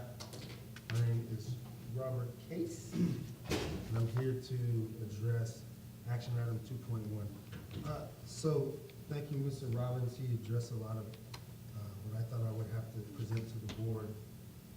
My big issue is this. I purchased this property. It was zoned A70. I did the due diligence. I went to commercial agricultural school, Escondido Archie's Acres, I did my math, I did my homework, and then as I'm starting to develop the parcel, I run into this situation, and I feel like, given that the parcel was zoned A70, but now you have this separate entity, arm of government being the water district. Now, because I'm being, I don't have the option of the ag rate or the domestic ag rate, which I'm asking for, you have a property that's basically being zoned in utility and not even by the city council or the good folks down there at the county. And for me, that's a personal problem, as someone who's coming to the board as a customer and wants, to be able to afford water, to cultivate this vineyard.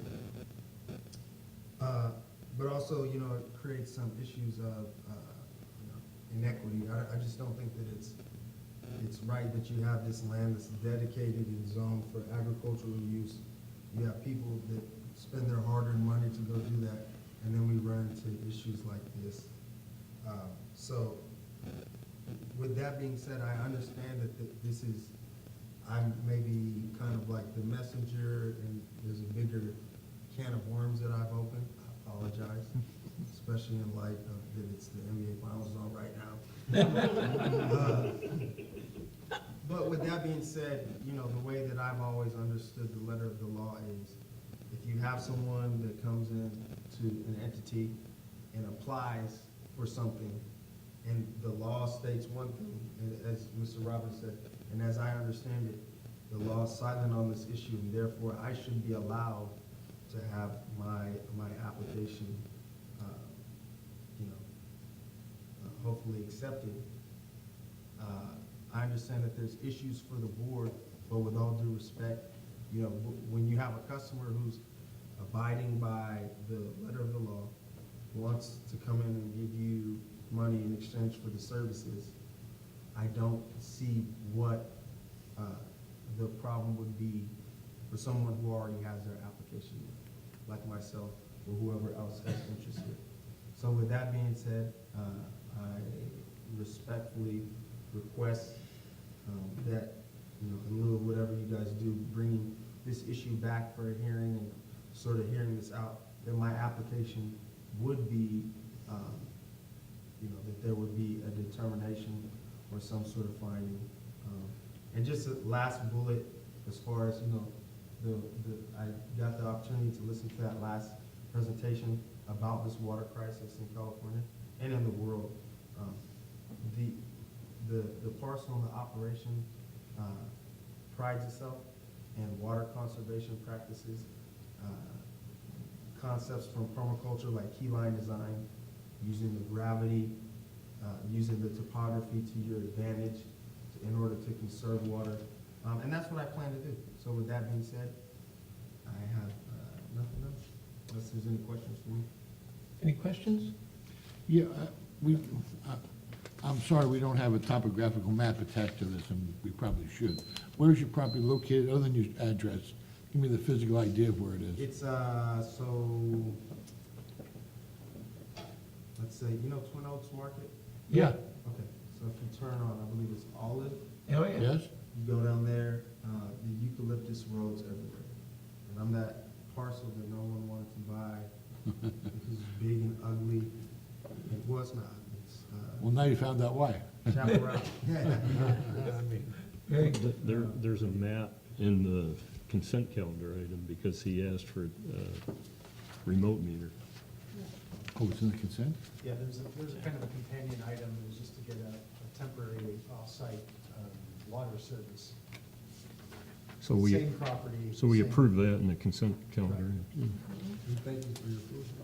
Thank you. Very much. Thank you for You're coming. welcome. We're going to deal with this for you. Any further questions? All right. President Hernandez? Yes. While Mr. Case is up there, is there a particular time within which you need an answer?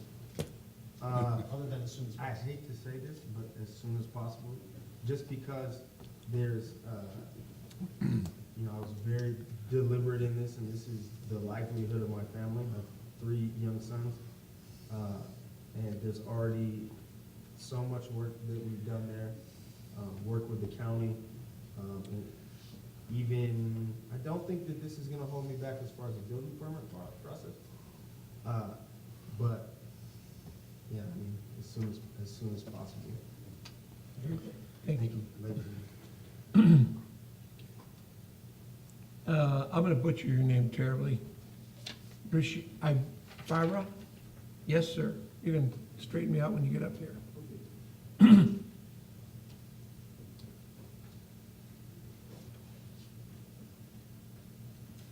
I assume you are, Yeah, this is, my name is Kazumi Ikeda. Uh-huh.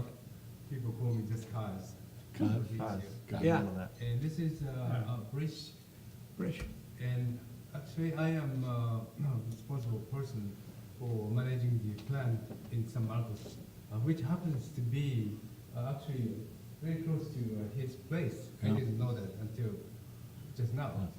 We're located in San Marcos, just off the Olive and Marine Lane. And our plant was built 10 years ago.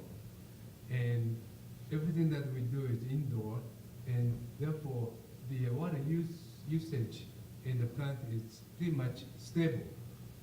And my function is, as I say, is to monitor to make sure that everything is under control. Now, recently, of course, because of the drought situation, the rate has gone up so much. And I was just comparing the last 5 years, and it went almost double. The amount, the rate is about 50% up, and meantime, our usage is about 20% up as production goes up. And of course, I am not owner of the company, but my boss, who is the owner, is asking me, what can we do? So I'm actually doing everything possible to shave the cost from electricity, water, of course, natural gas, and to make it run plant efficient as possible. I try to cut the labors, but as you know, the minimum wage went up and continue to go up. And at this point, I would like to ask people here to consider if we can grab the more reasonable rate or the rate we used to pay 5 years ago. I think that will make us go through the business, So once again, thanks for this opportunity. And guess I have mentioned everything that I should have said. Thank you. Thank you. Thank you very much. Very good. Anything further? No, sir. Well, thank you very much for the opportunity coming in. And next time we come and prepare. No. This is very important to us, and we are definitely gonna talk about what to do about it. One quick question, it's a beautiful building out there. How many employees do you have? We have at any time we have 120 or so. Ooh. Wow. Running 6 days, so therefore, maybe 140 people, right? Yes. But 100 to 120 people are always there. There are a little bit light on Saturdays, but buildings are 24/7 as far as the cultivation is concerned. Right. So therefore, there are automatic humidification system throughout the buildings, and some of the people are coming in 7 days. Does your company have other facilities other than this one? Not in this country, but we are the subsidiary of the Japanese mushroom company, and we do have numbers of buildings like that in Japan. There are also a couple in Taiwan and one in Malaysia. And a couple of other questions, it's so intriguing. A little off the water subject. is your product or the mushrooms marketed here in the United States? Yes, most of them. There are some going to Canada, but basically, it's 95% of them are sold in the United States. Different brand names or the same brand? We got We got a couple, All pieces. actually, just one private labels, yes. One private label? Yes, not too, not in, large scale, but yes, we do. I just like to know, can we buy it in our local grocery stores? I like to buy local, and I'd love to have mushrooms saying these were grown in San Marcos. I really appreciate it. Is there a way to do that? What's the name? Our brand is Hokuto, and they are sold in, even Whole Foods, Oh, Whole Foods. yes. very good.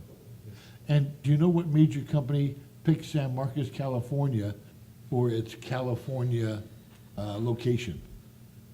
And what was the reason they decided 12 years ago to move here to San Marcos rather than Oceanside or wherever? It will be a long story, but I will make it short. Okay, thank you. The Hokuto in Japan was supporting the mushroom growers in San Marcos, which was called golden gourmet mushrooms. And we decided to take over the business, and we bought the buildings there, and then demolished it, and then built the new buildings. Great, well, thank you very much. It's a Thank you. great business to have here. Thank you Very very good. much. Thank you very Very much. nice meeting you. All right, members, let's have a discussion about what to do. Question for staff. Yes, To do a full-blown analysis? workshop on this, or analysis of this, what's it gonna take is staff, and keeping in mind that my priority is that in no way will the general public be subsidizing any business whatsoever. Same thing we explained in our rate increase meeting. How long is it gonna take to get that information back to us? Well, you mentioned the word workshop, so that has different connotations. Oh. If it was just a staff level effort, we could probably be back within a month with a full analysis of all previous ordinances and policies and practices. We can look into some rate impacts and bring a presentation back to the board for a more in-depth conversation. If you wanted us to have a full board workshop, it may be about the same timeframe, but it would take longer to get in front of the board for like an adoption of an ordinance or anything like that. Will part of that information coming back being to explain how many people will now qualify for this rate reduction, what the cost will be to the district? All this is gonna be inclusive. Well, yeah, we can certainly, we don't always know who's out there that may want to take advantage of the program, but one thing we could do is talk with legal counsel and see if there's limitations you can put on the program. For example, is there a certain amount of water that is eligible for this type of program? So if somebody came in and said, hey, I want to be part of that program, they would tell us how much water they want, and it would be deducted from this overall budget, if that's supportable legally. I mean, that's the type of thing that we need to check behind the scenes. Are there any programs that you're aware of right now that would give us a rebate from either County Water Authority or Metropolitan Water Authority in order to do this? Because other than those things happening, there's no way other than giving them public funds that you can cut their rate. Yeah, well, I wouldn't say giving them public funds, because that has particular legal connotations. Yeah. I think there's way to structure programs where if you don't have the same level of service, it's justifiable to get a different rate. So, but having said that, I don't know that there's any way to structure it. I'm not aware of any outside external funds that would help supplant the money that would be lost through the receipt of regular rates. So there would be probably a reallocation of overall district costs. Any other, yes? Yeah, Director so Sandillo? a few points here. I'm definitely interested in hearing more about this, so I would appreciate staff doing the analysis. At the very least, it sounds like we need to clarify the policy or create, add to the current policy so there's some better clarification around that for staff to be able to respond to these questions one way or the other. I would like to, as part of this process, have a better understanding, at least for me and perhaps the whole board, how we define currently what an ag customer is versus a commercial customer. What's the difference? And what's that definition currently, and what maybe that definition needs to look like, in the future as part of this future policy clarification. While I do tend to agree with Director Martin's concern definitely about how we, there's so much, we need to generate so much revenue to run the district. So if one person pays less, that means somebody else pays more. I get that. But what I guess what I'm a little bit concerned about is we already have an ag rate, and it's in existence today, but we're not treating it consistent with all of our ag customers based on however we define customers. Is that correct? Some people who are ag customers are taking advantage of that today, while other potential ag customers don't have the opportunity. So I think however we define ag customers in the future, we should treat them all consistently, in my opinion. And then lastly, I am, having said all that, and I definitely, have an interest, I also need to know how is this going to impact the finances and everything. So as part of that analysis, I'd appreciate that. Well, I thank you. I was just going to say, I know this is a policy issue, and it would be nice to have the policy committee review it. However, I want this to move quickly, and I realize one of my members will be gone, and I know the whole board is interested, but I certainly hope if you have any need for the policy committees to get together, you'll let me know. And towards that end, it would appear that it's gonna take you a month to put this together. I will be back for the last board meeting in June, so if that's the time appropriate to bring this back, I think that's it. But if it takes additional time, the point that I think we've all heard is we don't want this to lag on for months at a time. I am a very large proponent of the ag rate. We are, San Diego County, if you heard and you remember the presentation at the Water Council here a couple of months ago, pretty big player in agricultural in our community, in our county, and in the state. And I think we want to promote that. Obviously, Mr. Case is going to develop 6 acres of vineyards. He's not going to eat all those grapes or drink all that wine, so it's going to be what's that? It's actually passion. Oh, passion, excuse me. Well, you're not going to eat all those passion fruits. So and these type of opportunities are going to come up. Years ago, it was not even a question. I remember the first house I built, we were on 3 acres, I got the egg rate, and boom, zip, done. Things have certainly changed, and this omission that has taken place, we need to resolve. So I would agree that we need to take a look at it, gather all the information that we've all discussed, and bring it back and move on. Do we need a motion on that? I agree with you 100%. I just want to make sure we have all the facts, because Yes. my understanding is that when we had it up until 2009, we got a different rate from our supplier to make that cut. So it wasn't coming out of the general fund, more or less. So with that, I make a motion that we bring this back with a study by staff as to what could be done, what's possible to be done. Yeah, we need a formal motion. It seems like we have consensus Very good. in the direction, so. I think we have direction. Very good. Moving on, item 2.2, California Public Employee Retirement System Information. Thanks for coming, guys. You might want to explain it to You're more than welcome Jim. to stay if you Explain want. to them what we're doing. Oh, so do you understand what's going on, gentlemen? That we are going to bring this back and have an idea of what the potentials of things that we can do? That's what we're going to do in a month. And if I'm in the same boat, my only question would be, so given that I've already submitted my application, and like I said, the ordinance stands as it is, so I'm being asked just to Hold. just wait? Just wait. Unfortunately, you're going to just have to wait. Thank Very you. good. Thank you. Thank you. Okay, so this item is probably gonna, I'm guessing it's gonna take 45 minutes or so. I don't know if the board wants. Moving to adjourn. I need a break. Oh, you need a break before Maybe a we good time for a I need break. a Okay. 5-minute break. All right. All Thank you, President Hernandez. Welcome aboard. So tonight I want to give the board hopefully a brief presentation, but allow plenty of time for questions and comments regarding our CalPERS retirement system. So you've heard a lot about where PERS is going, and I thought it'd be good to start to raise the general understanding across the board. So that's the intent for tonight. But are we still having a workshop on that? Yeah, I'll address it. Yes, we are still having a workshop, and I'll tell you that in the Okay, I'm sorry. presentation. Sorry. So today we're going to talk about quite a few things. First of all, what is PERS? Just make sure everybody understands what it is and what it isn't. We're going to define the difference between classic employees and PEPRA employees. Talk about funding sources. Where does PERS get the money that it pays out for retirement benefits?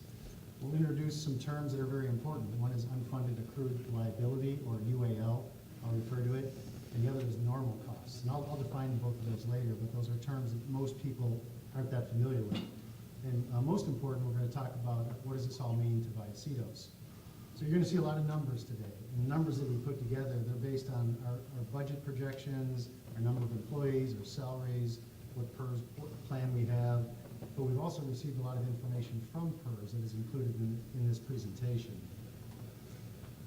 So in all that information, I would say we consider it to be pretty reliable, but there are a lot of assumptions built into it, so the actual performance as we go in the future is definitely going to be different than the information that I present tonight.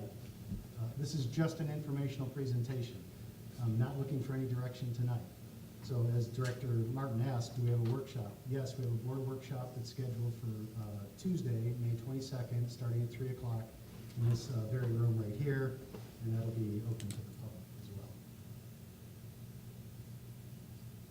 So what is PERS? So the first thing. So PERS is basically, they're a public agency. And what they do is they manage retirement plans for other public agencies throughout the state. They also have things like health care programs, and they have deferred compensation programs. But tonight's focus is just on the retirement benefits program. So when I refer to PERS obligations, I'm only talking about the retirement obligations. And so PERS, their primary responsibility is to make payments to retirees. So here's who they are, and the primary function is to put money out to people who qualify for retirement benefits. Let's talk about what PERS is made up of. There's almost 3,000 employers that are part of PERS. We have the state of California, that's only one, but that's a big one. We have over 1,300 school districts, and we have almost 1,600 public agencies, of which Vallecitos is one of them. There's almost 2 million employees or members that belong to PERS. Excuse me. We have about almost 900,000 active members, 668,000 retirees or beneficiaries, and 370,000 inactive members. And a good example of an inactive member is maybe somebody who worked for a public agency for 10 years, he's got his money in the system, he's vested, but then he chose to go work in the private sector, and he doesn't want to start drawing his PERS retirement. So he's in the system, but he's what we consider inactive. And that last number is pretty big, $326 billion total fund market valuation for 2016 and 2017. It's much bigger now, but that's the latest data that we have from PERS. So it's a monster, it's a huge organization. So let's talk a little bit about the PERS retirement benefits. And it depends on multiple factors. It depends on the type of plan offered by the employer. You'll hear things like 3% at 60 or 2.5% at 55. It all depends on what the organization offers to its employees. The benefits depend on your years of service. How long did you work for an agency? How old are you at retirement, and what your salary was? And the salary could be your single highest year of salary, or it could be your highest 3-year average. It depends on the type of program that you have. So there's two main types of employees in the PERS system. There's what they call classic employees and PEPRA.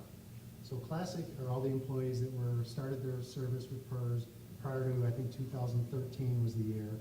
And that was about the time that PERS started to realize that they had some serious issues with the funding status. And they said, hey, we have to make some reform.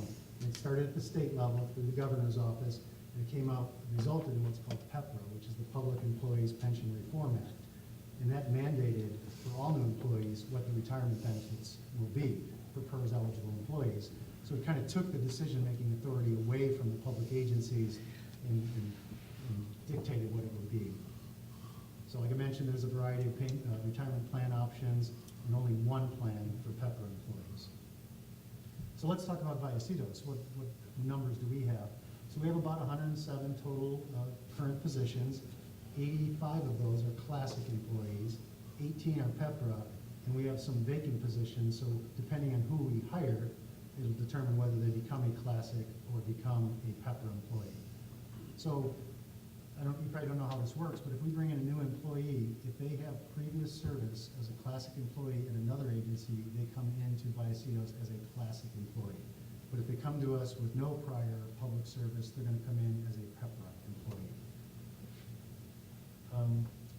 Our plan that Vallecitos offers classic employees is 3% at 60. So what that means is if you retired at age 60, you get 3% of your highest year's salary for every year that you worked in the qualifying plan.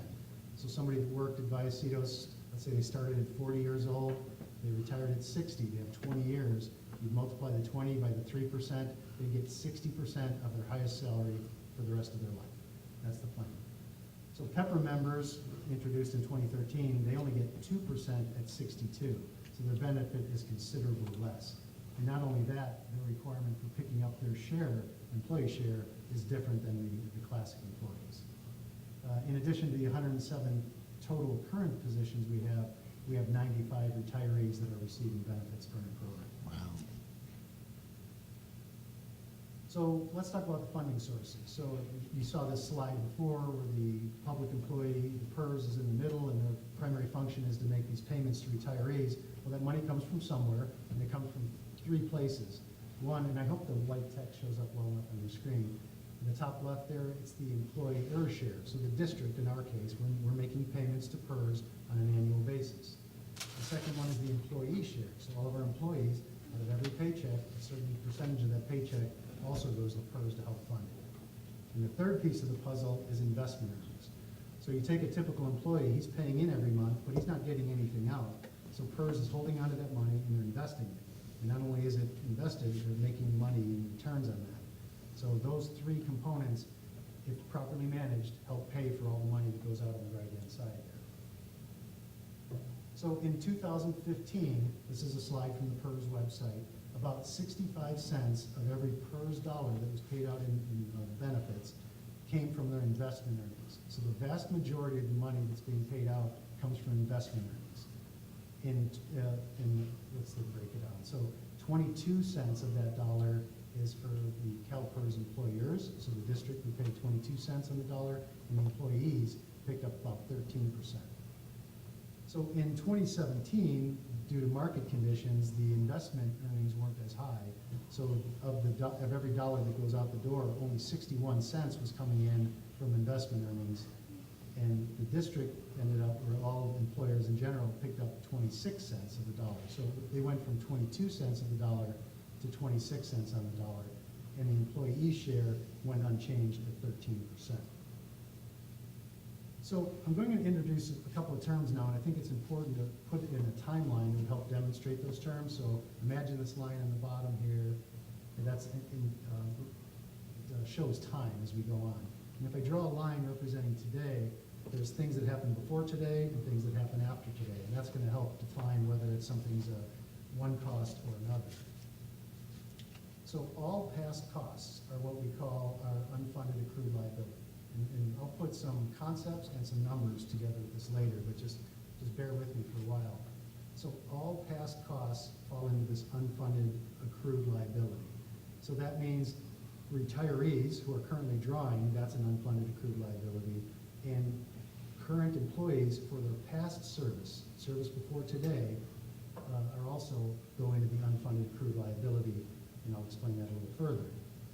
Going forward, those are all the future costs are called normal costs. And those are costs we try to capture on an annual basis to pay the value of that upcoming year of service for that employee.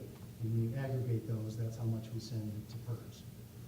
So just remember, past costs are unfunded accrued liabilities and future costs are normal costs. So this is the PERS definition of unfunded accrued liability, and it just says it's the amount of money needed to fund past service credit earned for members who are either currently receiving benefits, retirees, active members, the rest of the folks, and for members entitled to deferred benefits. But primarily it's for all past service credit that's come forward. So this chart is intended to provide kind of a conceptual understanding of unfunded accrued liability. So if you look at these three bars, they represent three different things. The bar on the far left is what's called the actuarial need. So there's a group of smart financial people, they're called actuaries, and they look at your program, they look at the benefits you offer, the number of employees, the salaries, benefits, all that.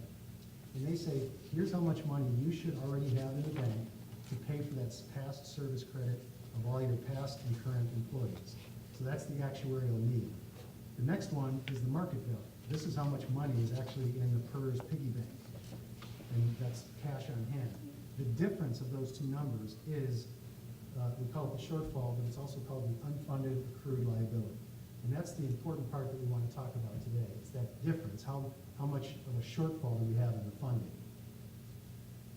So now I'm going to try to put some numbers to that. And bear with me, there's a lot of numbers here, but I'll try to walk you through it without going through every bar. So along the bottom axis, that's time. There's 5 fiscal years. Fiscal year 12 through fiscal year 16. Along the left axis, that's dollars in millions of dollars. For each of the fiscal years, there's the 3 bars that I showed you on the conceptual slide. There's the normal accrued liability, how much you should have. There's the market value, how much you do have, and then there's the UAL for that year at that time. So every year, PERS puts out an actuarial report. So for every one of these 5 years, we have a document that has all these numbers contained within it. And I'll walk over a few of them. So it's a little hard for me to see at this scale, but you'll see the blue bar tends to increase with time. And that's normal. We have more employees, they have longer years of service. Every year that goes on, each of these employees has 1 more year of service that we should have funded. And over time, the amount of money we have in the program should be increasing. So every year we calculate the difference and we have the unfunded accrued liability that's presented. Just a couple of general trends I'll point out. The blue line increases every year. That's not a bad thing. That's normal. That tends to happen in everybody's PERS account. The pink or fuchsia bar is what's causing the trouble here. You'll see going from 2012 to 2013, it increased, and it actually increased more than the amount we needed increased. So our UAL actually went down. You go into fiscal year 14, the same thing happened. The amount of money we had in the bank went up faster than how much we needed, and the UAL went down again. And small UALs are a good thing. I mean, ideally, you want it to be 0. So by 2014, we were less than $10 million unfunded accrued liability, whereas in 2012, we started with about 12.5 in that range. So, but when you go into 2015 and 2016, you'll see the blue bars continue to rise, but that pinkish bar stayed flat. And I'll explain why that happened in the future. But when one bar is increasing and the other is not, the gap is increasing, so you see the unfunded accrued liability started to rise again. For all the future slides, I'm not going to show the blue bar and the pink bar, except one exception to that. But in general, we're just going to focus on the green bar, the unfunded accrued liability. I think it'll make the presentation and conversation a little clearer. So that's what we're going to look at, this green bar. And here's that slide. This took away the blue bars and the pink bars, and this is just the unfunded accrued liability for each of those 5 years. And you can see the general shape. It started at 12.5 million, it dropped to about 11, then it went below 10, and then in 2015 it went back up above 12.5, almost right where it was in 2012. And then in 2016, it jumped over $17 million. So that was a big increase that we saw over that time frame. Are you gonna tell us why? Yeah, I'll get to that in a second. So, okay, so there's a lot of variables that go into there that affect the unfunded accrued liability. There's the number of employees we have, there's the salaries they get, the type of plan, the lifespan assumptions, how much payments you're actually making to your retirees, and last and most important, which is we'll talk about right now, is the investment returns. So you remember this slide, these 3 funding sources come in to help make the payments that go out the right side. So the investment earnings is where we've seen the biggest hit. So that's what we want to focus on. Talk about the investment earnings and tie it to the unfunded accrued liability. So This is a slide that shows the net investment returns on PERS investment portfolio over the last 5 years. This isn't just Vallecitos' portfolio, this is the PERS portfolio as a whole. So the first 5 lines in that chart show year by year in descending order, starting in 2017 and going back to 2013, how that investment portfolio did year by year. That doesn't mean that's what the Dow Jones did or NASDAQ did. This is the PERS specific investment portfolio. So you'll see in 2017, we had a pretty good year, 11.2% return. 2016, not so good, 0.6% return. And you can read the lines yourself as you go back. Below those 5 lines, there's some running averages. So how did we do over the last 3 years, or 5 years, or 10 years, and even 20 years, or since the fund inception? And you can see since the fund inception, things have been pretty good, 8.4%. PERS historically, until recent times, was around 8% on the assumption of how much they would bring in. I'll talk a little bit about that later. But in recent times, as you can see with the 3-year average, it's much less than what they assumed. So the next slide is going to show you if you overlay a graph of the net investment fund performance with the unfunded accrued liabilities. So the green bars are the same ones you saw before, and the black line is just a plot of those year by year, those 5 years that I showed. So you can see the shape of the black line. Back in 2013, it was a 13.2% return, then an 18.4% return, and then it dipped way down, and then it came back up recently. So if you look at the green bar in 2012, so we were at about a $12.5 million unfunded accrued liability. But in that year following, in 2013, a pretty good stock market. 13.2% return drove that UAL down. So the investment returns were good. The amount of money we had in the account, that kind of pinkish bar, was rising up to what we thought we needed. Again, in 2014, really good stock market returns, 18.4%. Again, pushed that UAL down. And then 2015 happened, and you got a 2.4% return, and the bar went back up. 2016, 0.4%, 0.6%. Terrible performance that drove that bar all the way up to about $17.1 million. You see the last point on the black line shows 11.2%. We know how the investment portfolio did in 2017, but we don't have the CalPERS actuarial report yet. We're usually at least a year behind. So we'll get the 2017 actuarial report probably in August of 2018. So we're going to have tonight's presentation, then the budget workshop, and then sometime after that, we'll have another data point when the actuarial report comes out, and we'll come back to the board at that point in time. The intent of this slide is to show you how sensitive the UAL is to investment earnings of PERS. So real quick, this is the last time you see all 3 slides, but they're all 3 bars. The reason I'm showing that is the next slide is going to talk about percent funded. So basically what that means is how high is that pink bar compared to the blue bar? So if they were the same height, you'd be 100%. If the pink bar was only half as high, it'd be 50% funded. So if you look at again, these are the green bars you've seen before showing the UAL. The black line in this slide shows the percent funded ratio of of the whole PERS investment portfolio. No, I'm sorry, it's actually our portfolio. So back in 2012, we were only about 74% funded. Good stock market drove us up to almost 80% funded. Another good stock market year brought us up to 83.5% funded. With the last 2 bad years, it dragged that percent funded ratio down to 74%. My guess, in talking with our finance folks, is that when we have the data for 2017, it's going to show the unfunded accrued liability going down and the funded ratio going up. Both of those are good things, but we don't know the data yet. So our number currently, based on the last actuarial report, is 74.4%. The PERS average, you see in the red text here, the funded status of the whole PERS portfolio is 68%. So Vallecitos is in a much better position than PERS as a whole. So that's good news. We're not at 100%, but we're much better off than most of our peers. All right, so what do we do about that? How do we go about addressing the outstanding liability? Well, our friends at PERS have a plan for us. They've come up with a payment plan.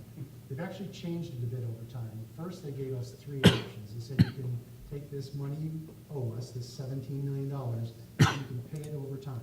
We're going to allow you to amortize it. Originally, they said it could be a 30-year plan, a 20-year plan, or a 15-year plan. Recently, the PERS board said we're going to do away with the 30-year plan. It's too long to amortize these over. So the base plan they're offering right now is a 20-year amortization plan. And with the numbers you're going to see pretty soon, our numbers, the calculations we did for Vallecitos is based on a 20-year repayment schedule. So that 20-year, it requires annual payments with interest over a 20-year period. The interest is determined by PERS, and that's what they call their discount rate. And all the discount rate means, when you hear that, that's PERS' way of saying is, what do we think we're going to get as investment returns in the market? So whenever you hear discount rate, just think rate of return in the market. That's what they're talking about. So since they say you agencies collectively haven't put in enough money, we're going to charge you that interest rate that we assume we're going to be getting from the market from the employers. But the PERS plan does not preclude an agency from paying down the UAL sooner. You can do it one lump sum. You can do it increased annual payments, increased monthly payments. It's up to the agency.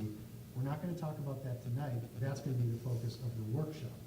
Remember, all I'm trying to do today is make sure everyone has a kind of common understanding of where we're at, and then we'll roll up our sleeves on Tuesday at the PERS workshop and talk.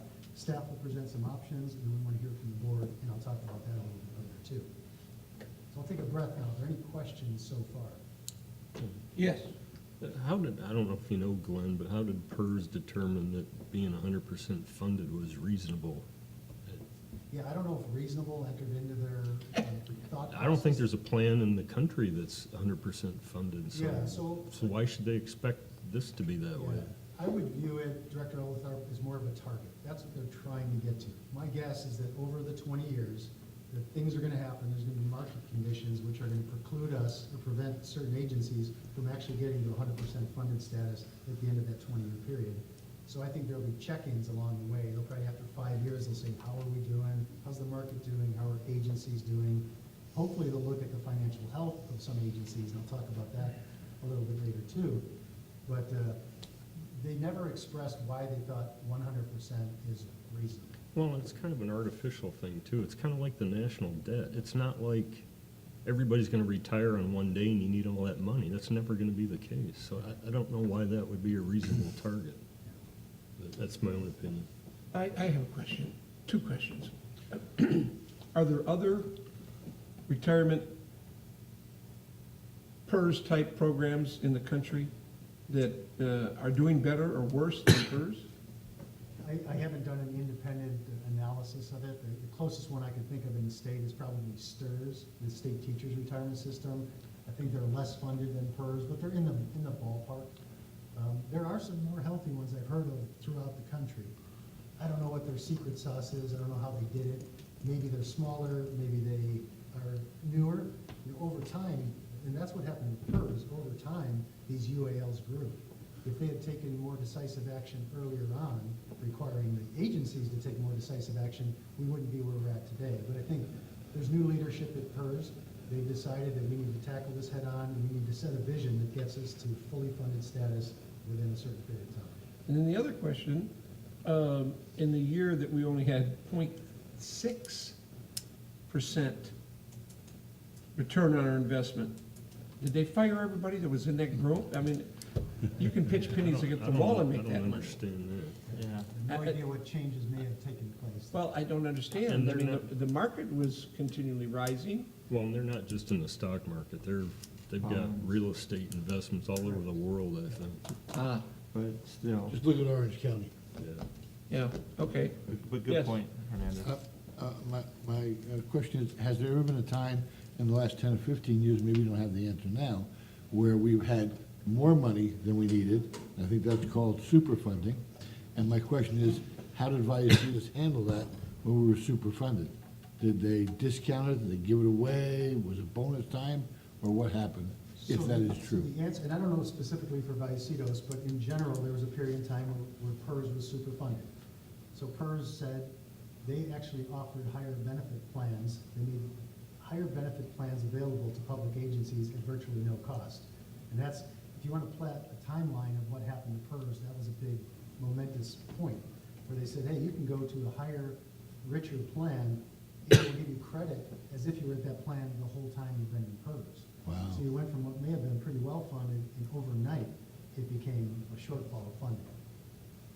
We can come back at the workshop and have a greater discussion of what Vallecitos did with the money. But typically what happens when you're super funded, they don't give money back. They just say, hey, you don't have to make your payment this year. And we'll talk about the normal costs next. So they'll say, you don't have to make your normal cost, your next year's payment, because we're super funded.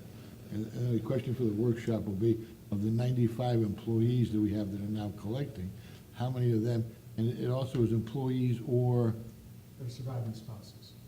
surviving spouses or kids, I don't know what's included in that number. Yeah, I don't know how far down it goes in the lineage. That's what I'd like to find out, is, We'll address that at the workshop. and to find out where we're at right now.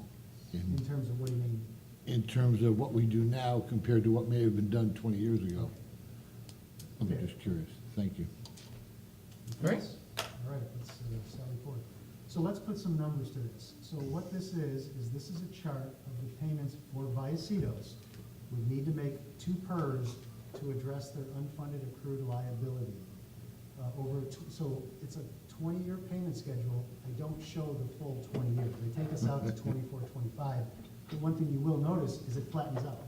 So what this means is they allow us to ramp up a little bit, but then they lock it in. They say, okay, it's kind of like, in a way, like a home mortgage or any kind of loan. You have a certain amount at a certain interest rate over a certain period, here's your payment.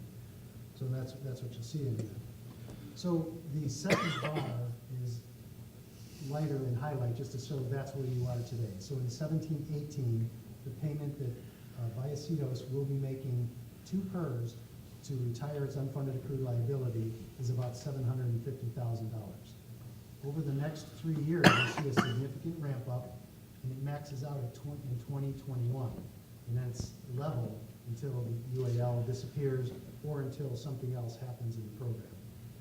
Just looking at the numbers, so $750,000 this year, maxing out in 2021 at about a little over $1.4 million. So that's the UAL. So that's probably too early to take another break, but that's the past costs. And I'll take us here. So we're back to this timeline. So we finished things to the left of the today. You saving all those numbers for the workshop? We'll have all these numbers available. Okay. And we can, we'll make this whole, I think you have in front of you the slides that I have in front of me. So I know it's very hard to read at that size, and if the directors would like a larger size, we can certainly provide that.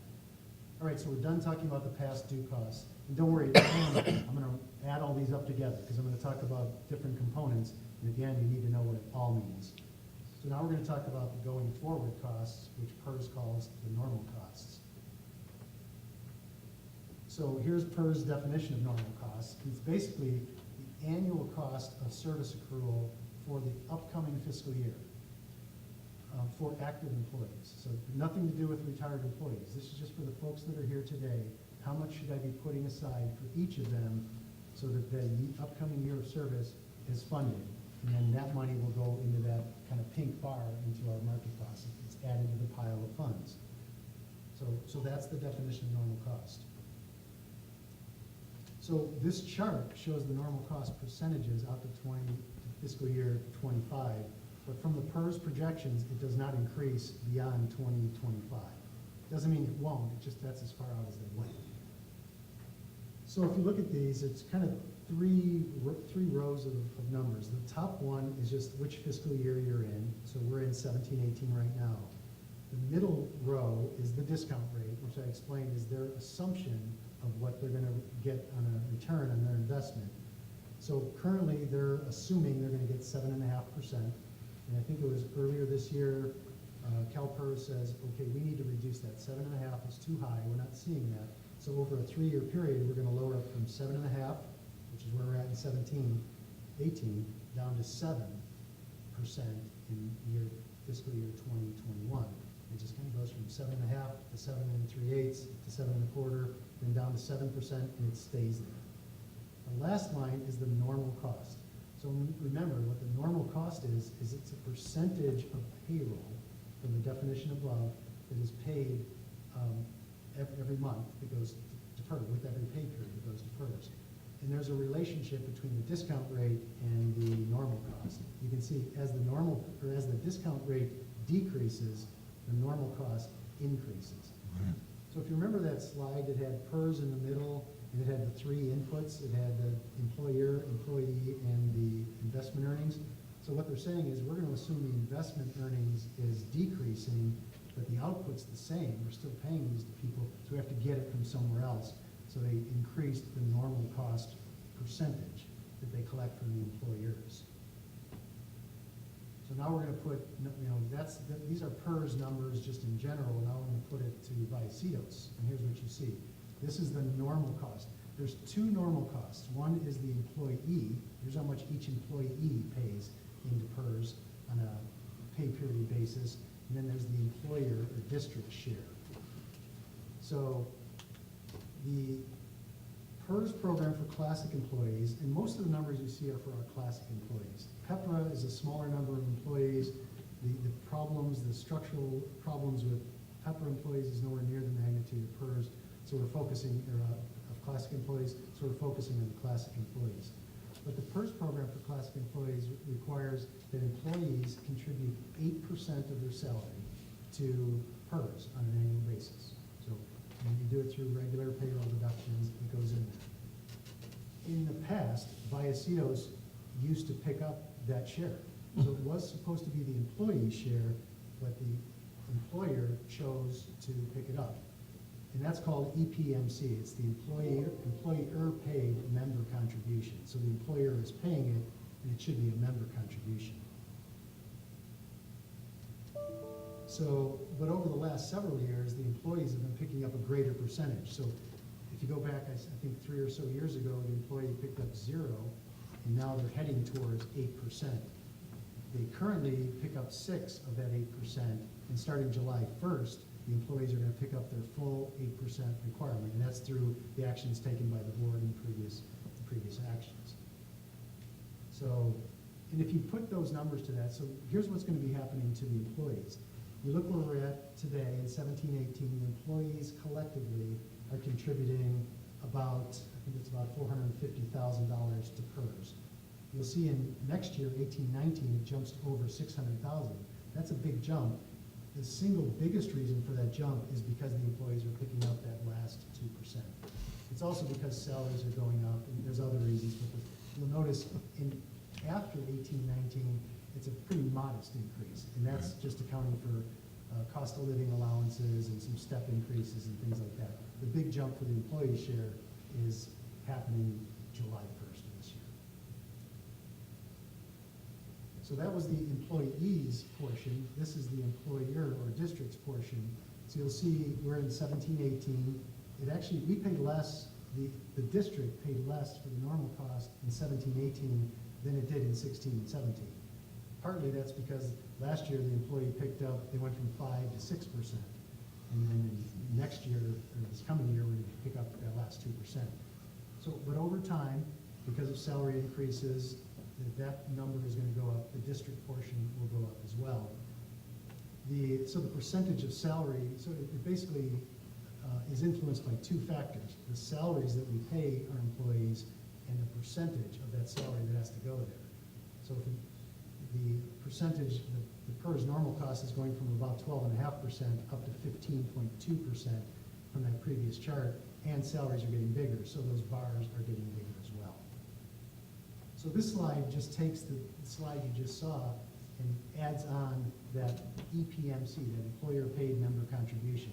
So in 16-17 and 17-18, the district picked up a portion of the employee share, but going forward in 18-19 and beyond, there's no more of that. The employees are picking up their full share. So, and that's an important thing. All that burden has been placed on employees where it rightfully should be.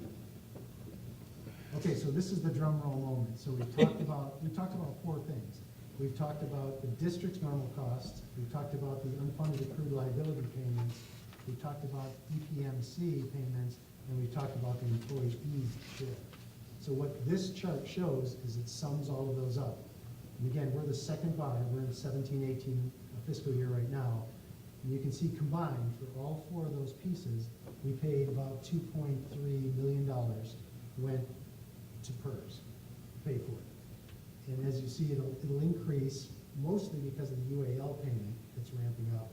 And in 2021, it's going to be about $3.5 million. And then it goes up slightly year after year because of salary increases, steps, COLAs, those types of things. You'll note in the first two columns, 16, 17, and 17, 18, there's that little sliver of green. That's the EPMC. It disappears from 18, 19 beyond. So we're only talking about three pieces. There's an employee's normal cost, a district normal cost, and a UAL payment. So you're looking at an increase from, I think it's from about, $2.3 million in today's to about 3.75 or so over a 7-year period. So one of the things that we do when we look at budgets and rates, we don't always just look at the total number, we look at changes. How did it change from year to year? And that's what this chart shows. So what this shows is for any given year, it compares that component to what it was the previous year. The slide you're looking at is the district PERS annual increase. So the district is the district normal cost and the district's and the share of the unfunded accrued liability payment. You add those up and then you compare it to the year before, and that's what you see here. So you'll note in 17-18, the year we're in now, the district actually paid less in 17-18 for its total PERS obligation than it did last year. That's because of vacant positions, lower salaries, just we're managing things as well as we can, so we kept that down. But as you go forward to 18-19 and beyond, you'll see those increase. So next year, in 18-19, we project that we're going to be paying, the district cost will be about $150,000 total for all employees, not per employee, total, $150,000 more than we projected to be this year. And when you go to 19-20, we think it'll be about $350,000 more than we projected to be in 18 and 19. And similarly, 2021, it's going to be about, $400,000 more than 19-20. Those are three painful years, and that's because of that severe ramp up in the unfunded accrued liability payment. After that, those numbers drop way down, at or below $50,000 increases per year, almost exclusively because of COLA increases and steps and those types of things. It's the salaries that are increasing, because the PERS normal cost percentage has maxed out at that point in time. So that's the district share. If you look at the employee share, you can see in the year we're in now, the employees collectively actually paid $40,000 more for theirs than they did the year before. So the district paid less this year, but the employees paid more. Next year, because of that last 2% that they're picking up, you can see the employee pickup is going to be about $180,000 more than it is in this year. And then after that, similar to what happens on the district share, it drops off to a more manageable level. So the reason I bring that up is because as we go through a budget process, it ultimately all becomes about rates. So if we have the rates set right for a certain year, and then we see any cost, and let's say it's PERS in this case, jump up, what we do in the budget setting and the rate setting process is to figure out how are we going to accommodate that. We look for cost saving opportunities, and we look for everything we can, but there may be a need to adjust the rates.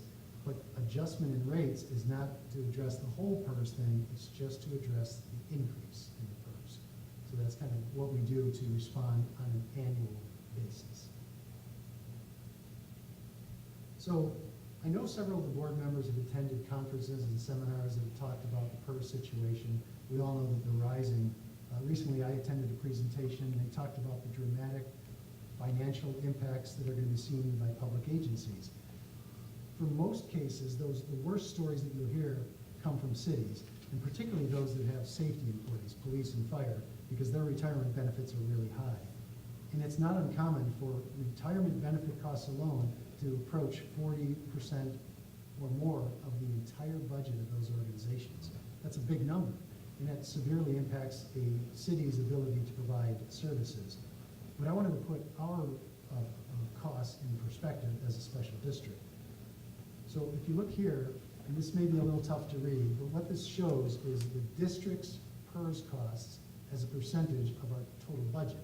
So I mentioned some cities are seeing 40 to 50% of their budget going towards retirement costs. In the years that we're projecting, so the right side of these bars, nothing exceeds like 4.5% of our total budget. So our numbers are nowhere near what you see from cities. They're much smaller. And you can see on the far left, they used to be a little over 5%, and they started coming down. That may be because water prices went up, so the PERS costs related to the water costs became smaller. It's not that the PERS costs decreased, but as a percentage of the budget, they decreased. But I would say that looking forward, these costs are pretty stable. They're right in line with what they've been in the past, and they look to be stable for the foreseeable future, despite some of the gloom and doom projections that you'll hear at some presentations. And I'm not trying to downplay the impacts that those numbers have on cities and ones that have higher benefit costs, particularly due to safety employees. So next steps. Can I ask a quick question on that previous slide? So, when you're showing the budget, the future budget, let's go 1920, you show 4.54%. Is that including paying off the unfunded? No, so this, well, yeah, I'm sorry, let me clarify. Yes, so if you look, if what we did was take the 20-year amortization schedule that PERS said you have to, I consider that the bare minimum. PERS is telling us we have to do that. These numbers include those costs. So that's factored in. If the district chose to do something different to pay those costs off quicker, these Right. numbers would change, and we intend to address options and alternatives at the workshop next Great, Tuesday. thank you. Any other questions? Yeah, how about, this obviously doesn't include our liability in SENA, for those, our share of those 70 employees. Correct. These numbers are for district employees, and So I think the total unfunded liability there is like 16 million or something, and I think our share is 3 or 4 million. it's a little over 3. So you're right, we will have to address that, but they're doing something similar with their numbers, so we can bring those numbers forward. We don't know what EWA plans to do Right. with that obligation, so it's kind of hard to work it into annual costs, but it's a good point, and we'll come Tuesday prepared to address that. So next steps. So we do have the workshop planned on next Tuesday, May 22nd. We will be presenting options to address pension liabilities. Want to respond to any questions that the board has. If we can respond to them on the fly, we will. Otherwise, we'll go back and get better answers from the board. And we want to receive some preliminary board direction. And what I mean by that is the board interested in any kind of accelerated payment? And if so, which one? And there's so many options, it'd be impossible for staff to go analyze them all to bring them forward. So I think it'd be good for the board to kind of narrow the options that you want us to look at, and then we'll do a deeper dive on that. So after that, I mentioned before, in August of this year, we plan to get the 2017 actuarial report. So that'll be another opportunity for us to revise these numbers and take a better look that will reflect that good stock market in 2017 that had an 11.2% return. I think the numbers will be better than what we're showing you now. It will be a more positive outlook for public agencies. And then when that comes in, we'll do additional analysis and provide any refined numbers to the board. And at that point, sometime after that, we want to receive board direction. Okay, which direction do you want to go? We need to coordinate with PERS. We need to set up a plan. If we need to go out and borrow money or something like that, which may be an option we discussed, we need to process that. And eventually, we want to get ready for the 1920 budget here so that we can make proper budget accommodations. And I think that's all that I had, but I'd be happy to answer. Oh, your damn, is questions. that all? Director Snow. I think Director Martin might have asked this recently, but I can't remember off the top of my head. EWA's pension plan, is it similar to ours where the employees contribute 8%? Yes, they went through a period where the employer was picking up a percentage, and I don't know if they totally shifted yet for the employees. I think they're at. I think they're Right almost there. there. I think they're there. I think they're at their full 8% as well. And when you say full 8%, and I've never worked for the government, so I'm asking in all sincerity, just for an education standpoint. Why do you say the term full 8%? Is that because that's the maximum that an employee can pay into a government pension program, or could it be 12%? What's the full 8% mean? So, well, to me, what it means is that's the rules. When we entered an agreement with PERS, that's what we agreed to. This would be the employee share. So on Tuesday, we'll try to prepare ourselves to answer in more greater detail those issues, because there may be legal ramifications or negotiation ramifications. But when I say the full 8%, it's per the PERS guidelines. It says the contract says the employees pick up 8%, the district picks up kind of the balance.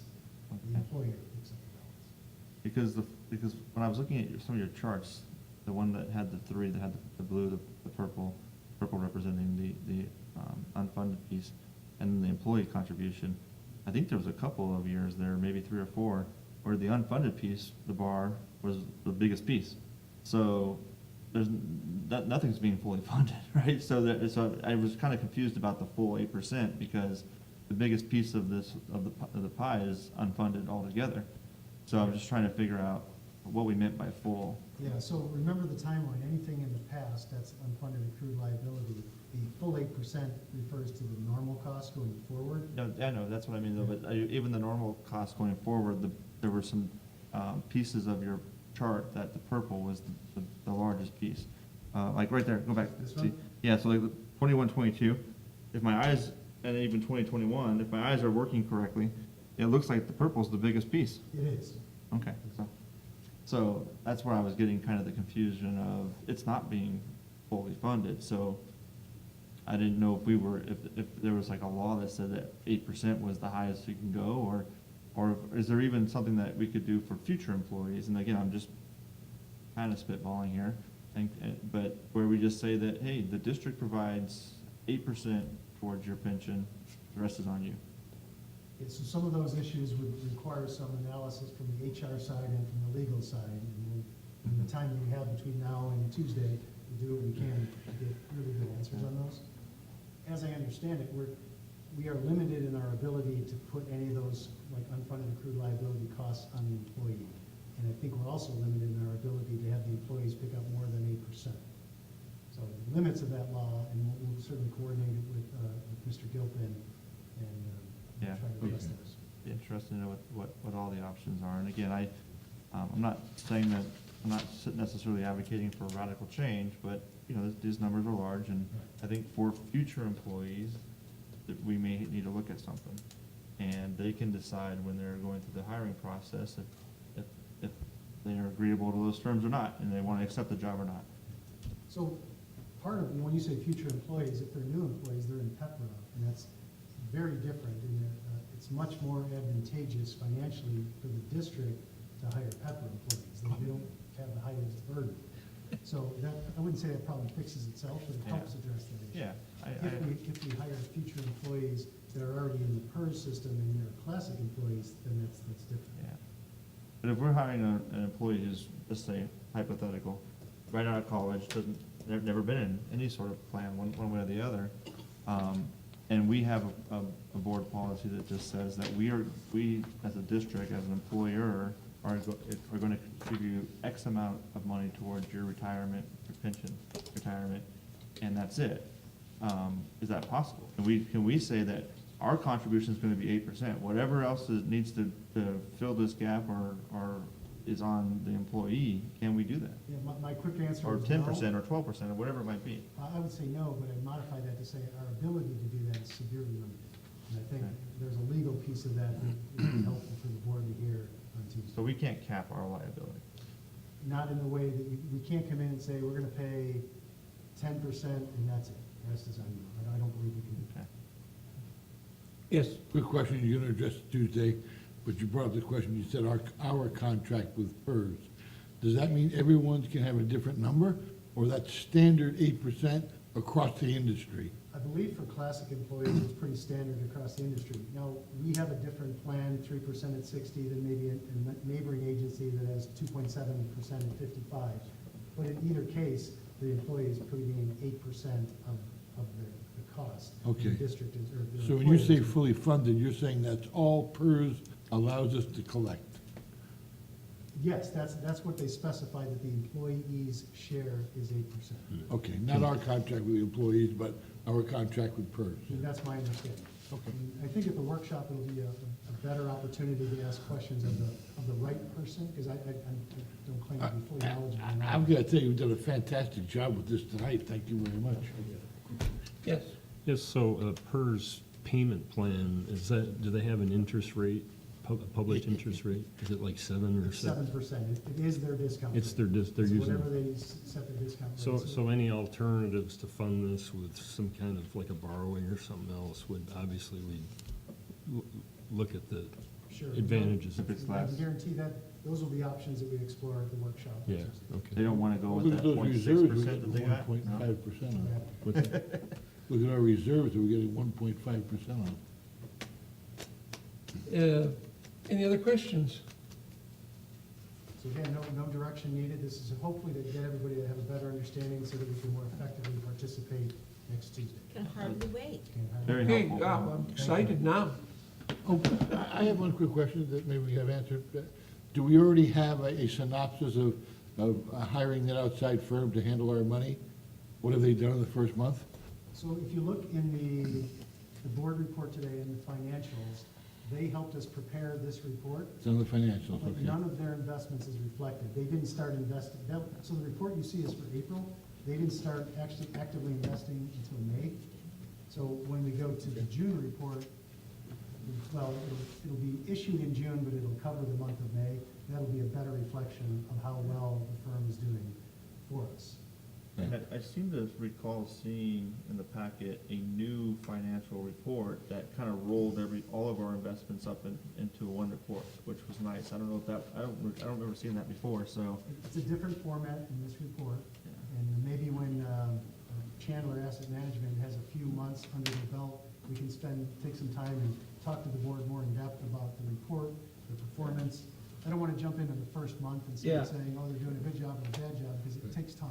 No, but maybe at a future meeting, or maybe for the finance committee, we could look at that new one-pager summary report and just kind of highlight the key things to look for, like the rate of return and such forth. Yeah, if you're like me, sometimes those things are difficult. You look at it, there's numbers all over, I don't know where to Yeah. focus my attention, so we can help the board understand how better to read the financial statement.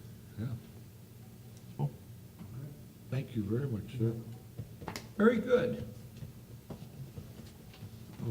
Let's see, I have a technical difficulty taking place.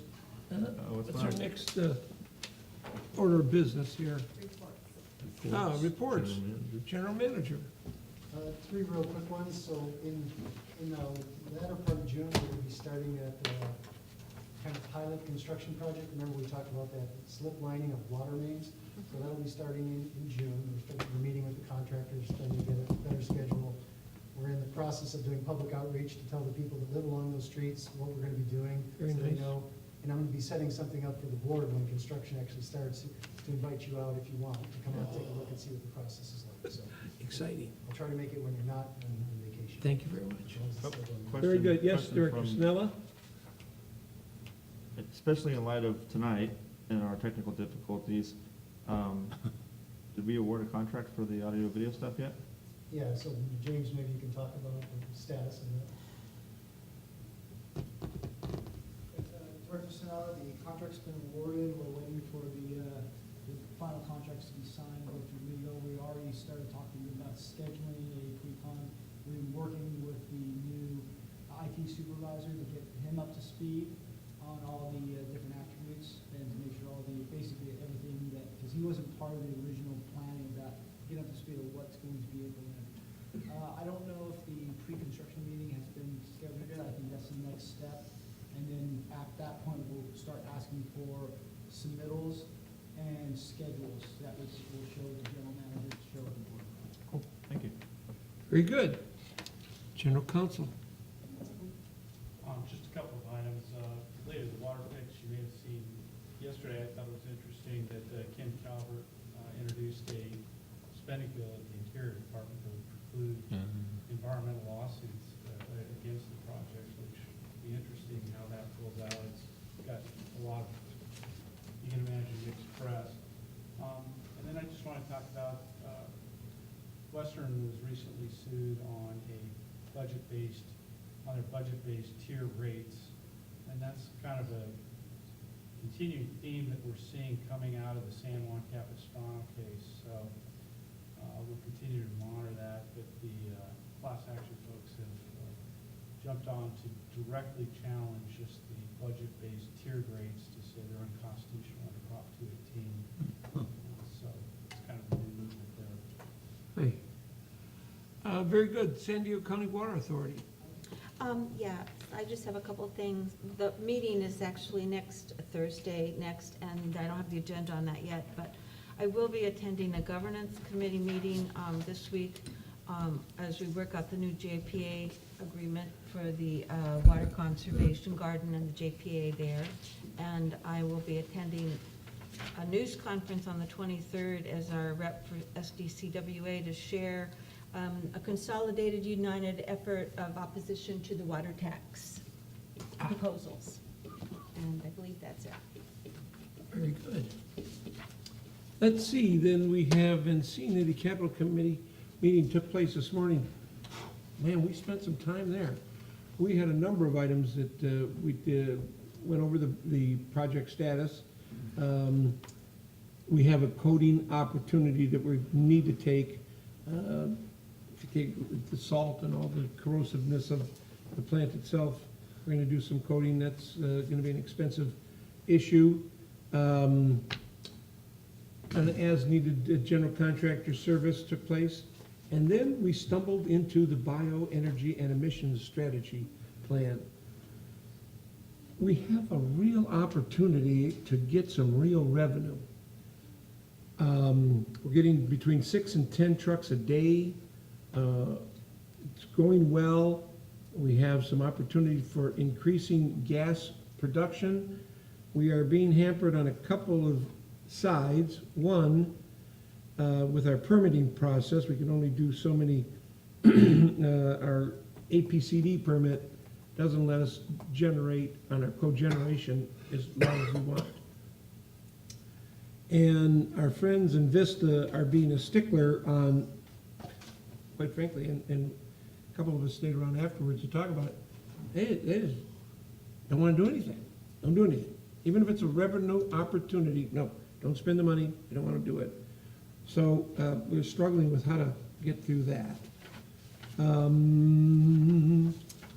The odor control thing that has been taking place over the last 2 months is completely uncontrolled. Everybody's happy now.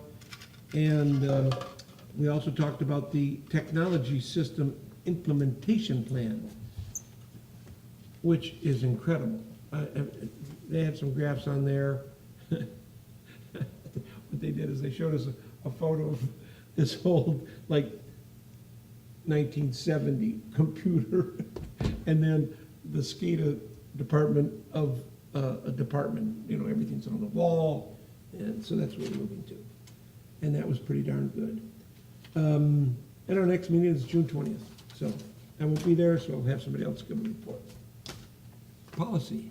Yeah, Policy and Finance Committee for EWA did not, or we are not meeting in May. Our next meeting is June 12th. Standing committees? Budget? No, we haven't had one since the last meeting. Engineering, have not had one since the last meeting. Director's report on meetings or conferences? Yes, sir. Director Sinella? Yeah. The only thing I've attended since the last meeting was CAWA yesterday morning, where we had a presentation from San Diego County Water Authority, just like tonight, but it was a different presentation. It was focused on their water academy. So I think, I don't know if any of us have been to it. I haven't been to it, but I do have a lot of friends who have actually gone through it, and they speak very highly of it. Oh, very good. Director Martin? Yeah, quite a few things. First thing I'll bring up, and I'll allow other people to speak, is on the JPIA had its spring conference this year prior to the Aqua. And two of the main things that came out of it, one was the homeless encampments and evolving risk challenging water agencies. It was very interesting, a lot of the information they had there. which will be in the report. And I was asked, when we received that check back, what size or where were we? And we were, and I could be wrong, we were either number 7 or number 9 out of 70. So we were one of the highest. And that was really for a 2-year span. It wasn't all for 1 year, it was a 2-year span for some reason. But kudos were given, our name was there. We also had, and I didn't bring that book with me, so I don't have that 7 or 9. We have 2 of our employees who have received the La Bounty Award for sending in a safety idea of some type. Do you know who they are? Did you get the money already? One's from the treatment plant and will be pulled forward like the first meeting of June. Yeah, maybe when we either I have get, received the paperwork, I'm sorry, just FYI, I do have the paperwork. okay, when we get that paperwork, obviously we'll have them here, I would assume. And they also get a check. I don't know how much that's for, though. I'm not sure. $50, $100? I mean, it's for something, they get a check directly from the JPIA for submitting their suggestions. They went over the rules of that and how now a lot more people are applying, so they're making it more stringent, but they encourage people to keep coming up with it. So that's very nice, and I know for many years we've had 1 or 2 of our employees getting that award, so it was nice to see again that they're still getting them and still come up with great ideas. Thank you for all your hard work. And then using captives to manage risk and maximize reward. I know at the end of the last meeting, it was brought up at the last Aqua meeting, and I wasn't real fond of it. It was basically offshore financing. What you do is you create a board, JPA would create a board, and they actually, Colorado, where they have to have an attorney's firm there, set the board up, and it's a board made up of Aqua JPIA people, of 5 or 6 people. They have to meet once a year, that's the requirements. But then they would have the opportunity to actually take the funds, part of the funds that Aqua has, and they would actually invest it. And they can invest it in more places than you can when you're in California. So that's why they call it, it's a captive. We actually own it. The risk is a little higher, but you're gonna receive 7.5% and 8% versus the 1.5% they've been receiving. So very interesting. Their staff is very high on it. Quite a few of the board members are very high on it. And I think at the next meeting, there'll be a vote on it, on whether to do that and how much to do. But it's been done by other companies. As a matter of fact, the one that's the county answer to PERS, whatever it is, they do it right now, and they're making 7.5% of their money versus the 1.5% they were getting. And of course, it was brought up, cautioned about Orange County, and their zest to, they invested in some really fluky things. So, but this would be still controlled by the JPIA board and its director. But they're very excited on what the extra money could actually bring in. And they're very happy. They added 8 more members, and that keeps climbing right now because, as you know, to be a member of JPIA, you have to be a member of Aqua, so that helps Aqua's numbers as well. Then I attended the Aqua conference. After that, I'll allow some of the other board members to talk about the 80 different classes they had, which was quite a few. And I did enjoy those as well. And the last thing I have is Kawa yesterday, but I'll let someone else do that because we were all there. Yes, I attended Kawa, and the thing that I took away from it, they are doing the Water Academy, but they are setting up a couple of programs for staff members of the water agencies that they have an opportunity to take an evening class and or a Saturday class so that they can, in fact, learn a little bit more about water in general and some of the other infrastructures that we have around the county. So I've already passed that along to a couple of people I know, so that was beneficial. All right, I attended Aqua last week, Monday through Friday. So Monday, I attended the Aqua JPIA Town Hall and reception. Tuesday, I attended the Groundwater, Energy, and Water Quality Committees. Wednesday, I attended the energy program, and the subject was decarbonizing the economy. Where is the market going?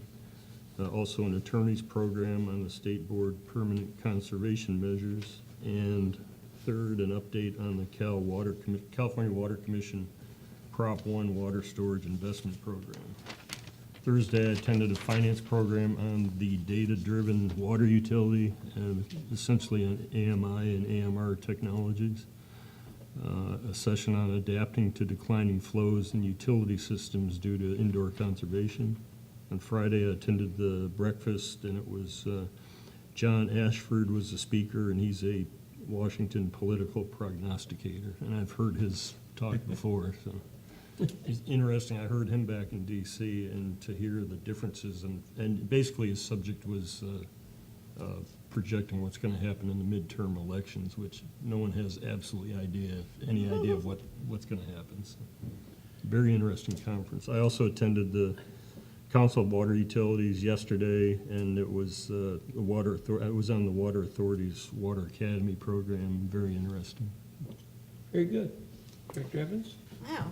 Well, I agree with everything you said about Carwu, and I did think it was interesting that they call it this Water Citizens Academy, and they have been trying to also have it in North County, so one doesn't have to travel as far. And I do hope some of our staff are interested and would benefit from that if they're able to go. I was also at the Aqua thing and conference, and I'm on the Region 10 board now, and it was interesting that, and Hal probably was aware of this, Andy came in and was doing a pitch to the region about that the JPIA is looking at a new program, and how would people feel about them taking on a new product to handle claims that are going to be arising from the groundwater situation. And they're kind of polling, because it's a new field. And, you know, I never think of insurance as going out and having to look for expecting new claims, and how will they handle it, and how would they be able to do that and take care of those who would be involved. So that was very interesting to me, and I was very excited to learn that Region 10 is one of the most active regions for Aqua. And the presentation that Region 10 presented, that's one I will talk about, as far as they were wonderful, they were great, really a great array of opportunities to learn things. But the one that Region 10 did, I went to, was on ASO, which is the Airborne Snow Observatory. And it's basically using planes and drones to quantify what's happening in the mountains with rainfall. And the most exciting thing I found about it was that they can now monitor every square meter in the field 24/7. Whereas before, it was sporadic, and it was only available in the quantities of the region that were reachable by people. So over 15, this was focused at this time in the Sierra Nevadas, this was the premiere of the option. It's through NASA and through the Jet Propulsion Corporation, and they, which is out of UC somewhere up there. Anyway, they were saying that over the years, the percentage that has happened when we do our estimates has been, in a 1 to 2 year period, a forecast is approximately greater than 20% in error. And if you spread it over 5 years, it's an error over 40%. And in this 1.5 or 18 months or 2 years they've got it down to less than 2% error based on what they observed in the forecast that they made. So what that does is that information gives us the benefits, not just to know what the snow has done, but they can measure the reflectivity of the snow, which means if the snow is brighter and it reflects more, it melts faster. Did not know that. It can actually take the picture and see through the trees and find out what is underneath the trees as far as how much precipitation actually hit the ground. And then it does the usual, which is to determine the water equivalency of the amount of snow. But because they have to start out by, they do a total scan of the area dry, and then they do a total scan of the same area when there's been precipitation, and they measure the difference. And then on the basis of that, not only will they be able to predict how much water's there, but with all the other information, they can predict how fast it will melt. So they will be able to not just use it for water management, but for flood control, for guessing how to, you know, all the reservoirs have, I didn't know this, have been on a guesstimate. They kind of guess we need to let water go now because we think we're gonna get this much from the snow melt. It was totally fascinating how much data is available and how much we've survived on without having it. And the last thing I was gonna say is they can also use this for recreational purposes, so they can do, and habitat restoration and preservation. And because they can do the trees, they also now can monitor tree health and the forest health. It was incredible. I thought, oh, this alone is worth a presentation here. It was so fascinating. And the rest of the report was also very well. And then I had an opportunity this time to do more networking than usual, and I got to spend an hour with Glenn Farrell, who's the lobbyist for County Water Authority, and what he's doing and how the bills are going. That was very fun. I did have a brief encounter with Tony Atkins, and she did remember that I was from Vallecitos, and she also remembered I was on the San Diego Water County Authority. So she was kind of passing in about 3 minutes worth of time. That was exciting. And I had coffee with Randy Record, who was very interesting when he got up and did a speech about the goals of Metropolitan and San Diego and all of us coming together. He's a very interesting, you know, the person as an individual and the person as the chair are quite different. He does hold things quite close to his chest, but it was nice to be able to have that opportunity with him. So that was exciting for me to have that little bit of extra. I think that's it. It was a good conference. Very good. So let's see where we're at here.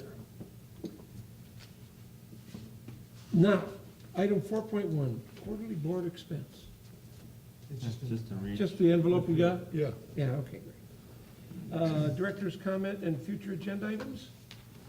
Oh, I had one joke. I want to tell you, man. This is so cute because it's from my granddaughter.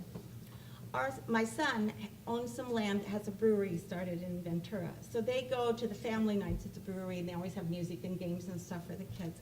So she just texted me this little joke she got. And it's, do you know what makes ale pale? Like when you buy pale ale. No idea. P. Huh? Exactly. And she just loves that. P, the letter P. Shows the level of where my head's at. Yeah. How old is she? 6. Yeah, there you go. There you You're go. right there. So I just thought it was so cute. She was so excited that she knew what pale ale was. I think she thinks they do put P in it. But. Any additional board comments or future agenda items? Can't top that. Yes, you have one, As sir? long as we're telling jokes. No. Just a reminder that there is a board budget workshop on Monday. Yes. This coming Monday at 3 o'clock. Yes. Board chambers. Anything else? Well, my goodness, we're done.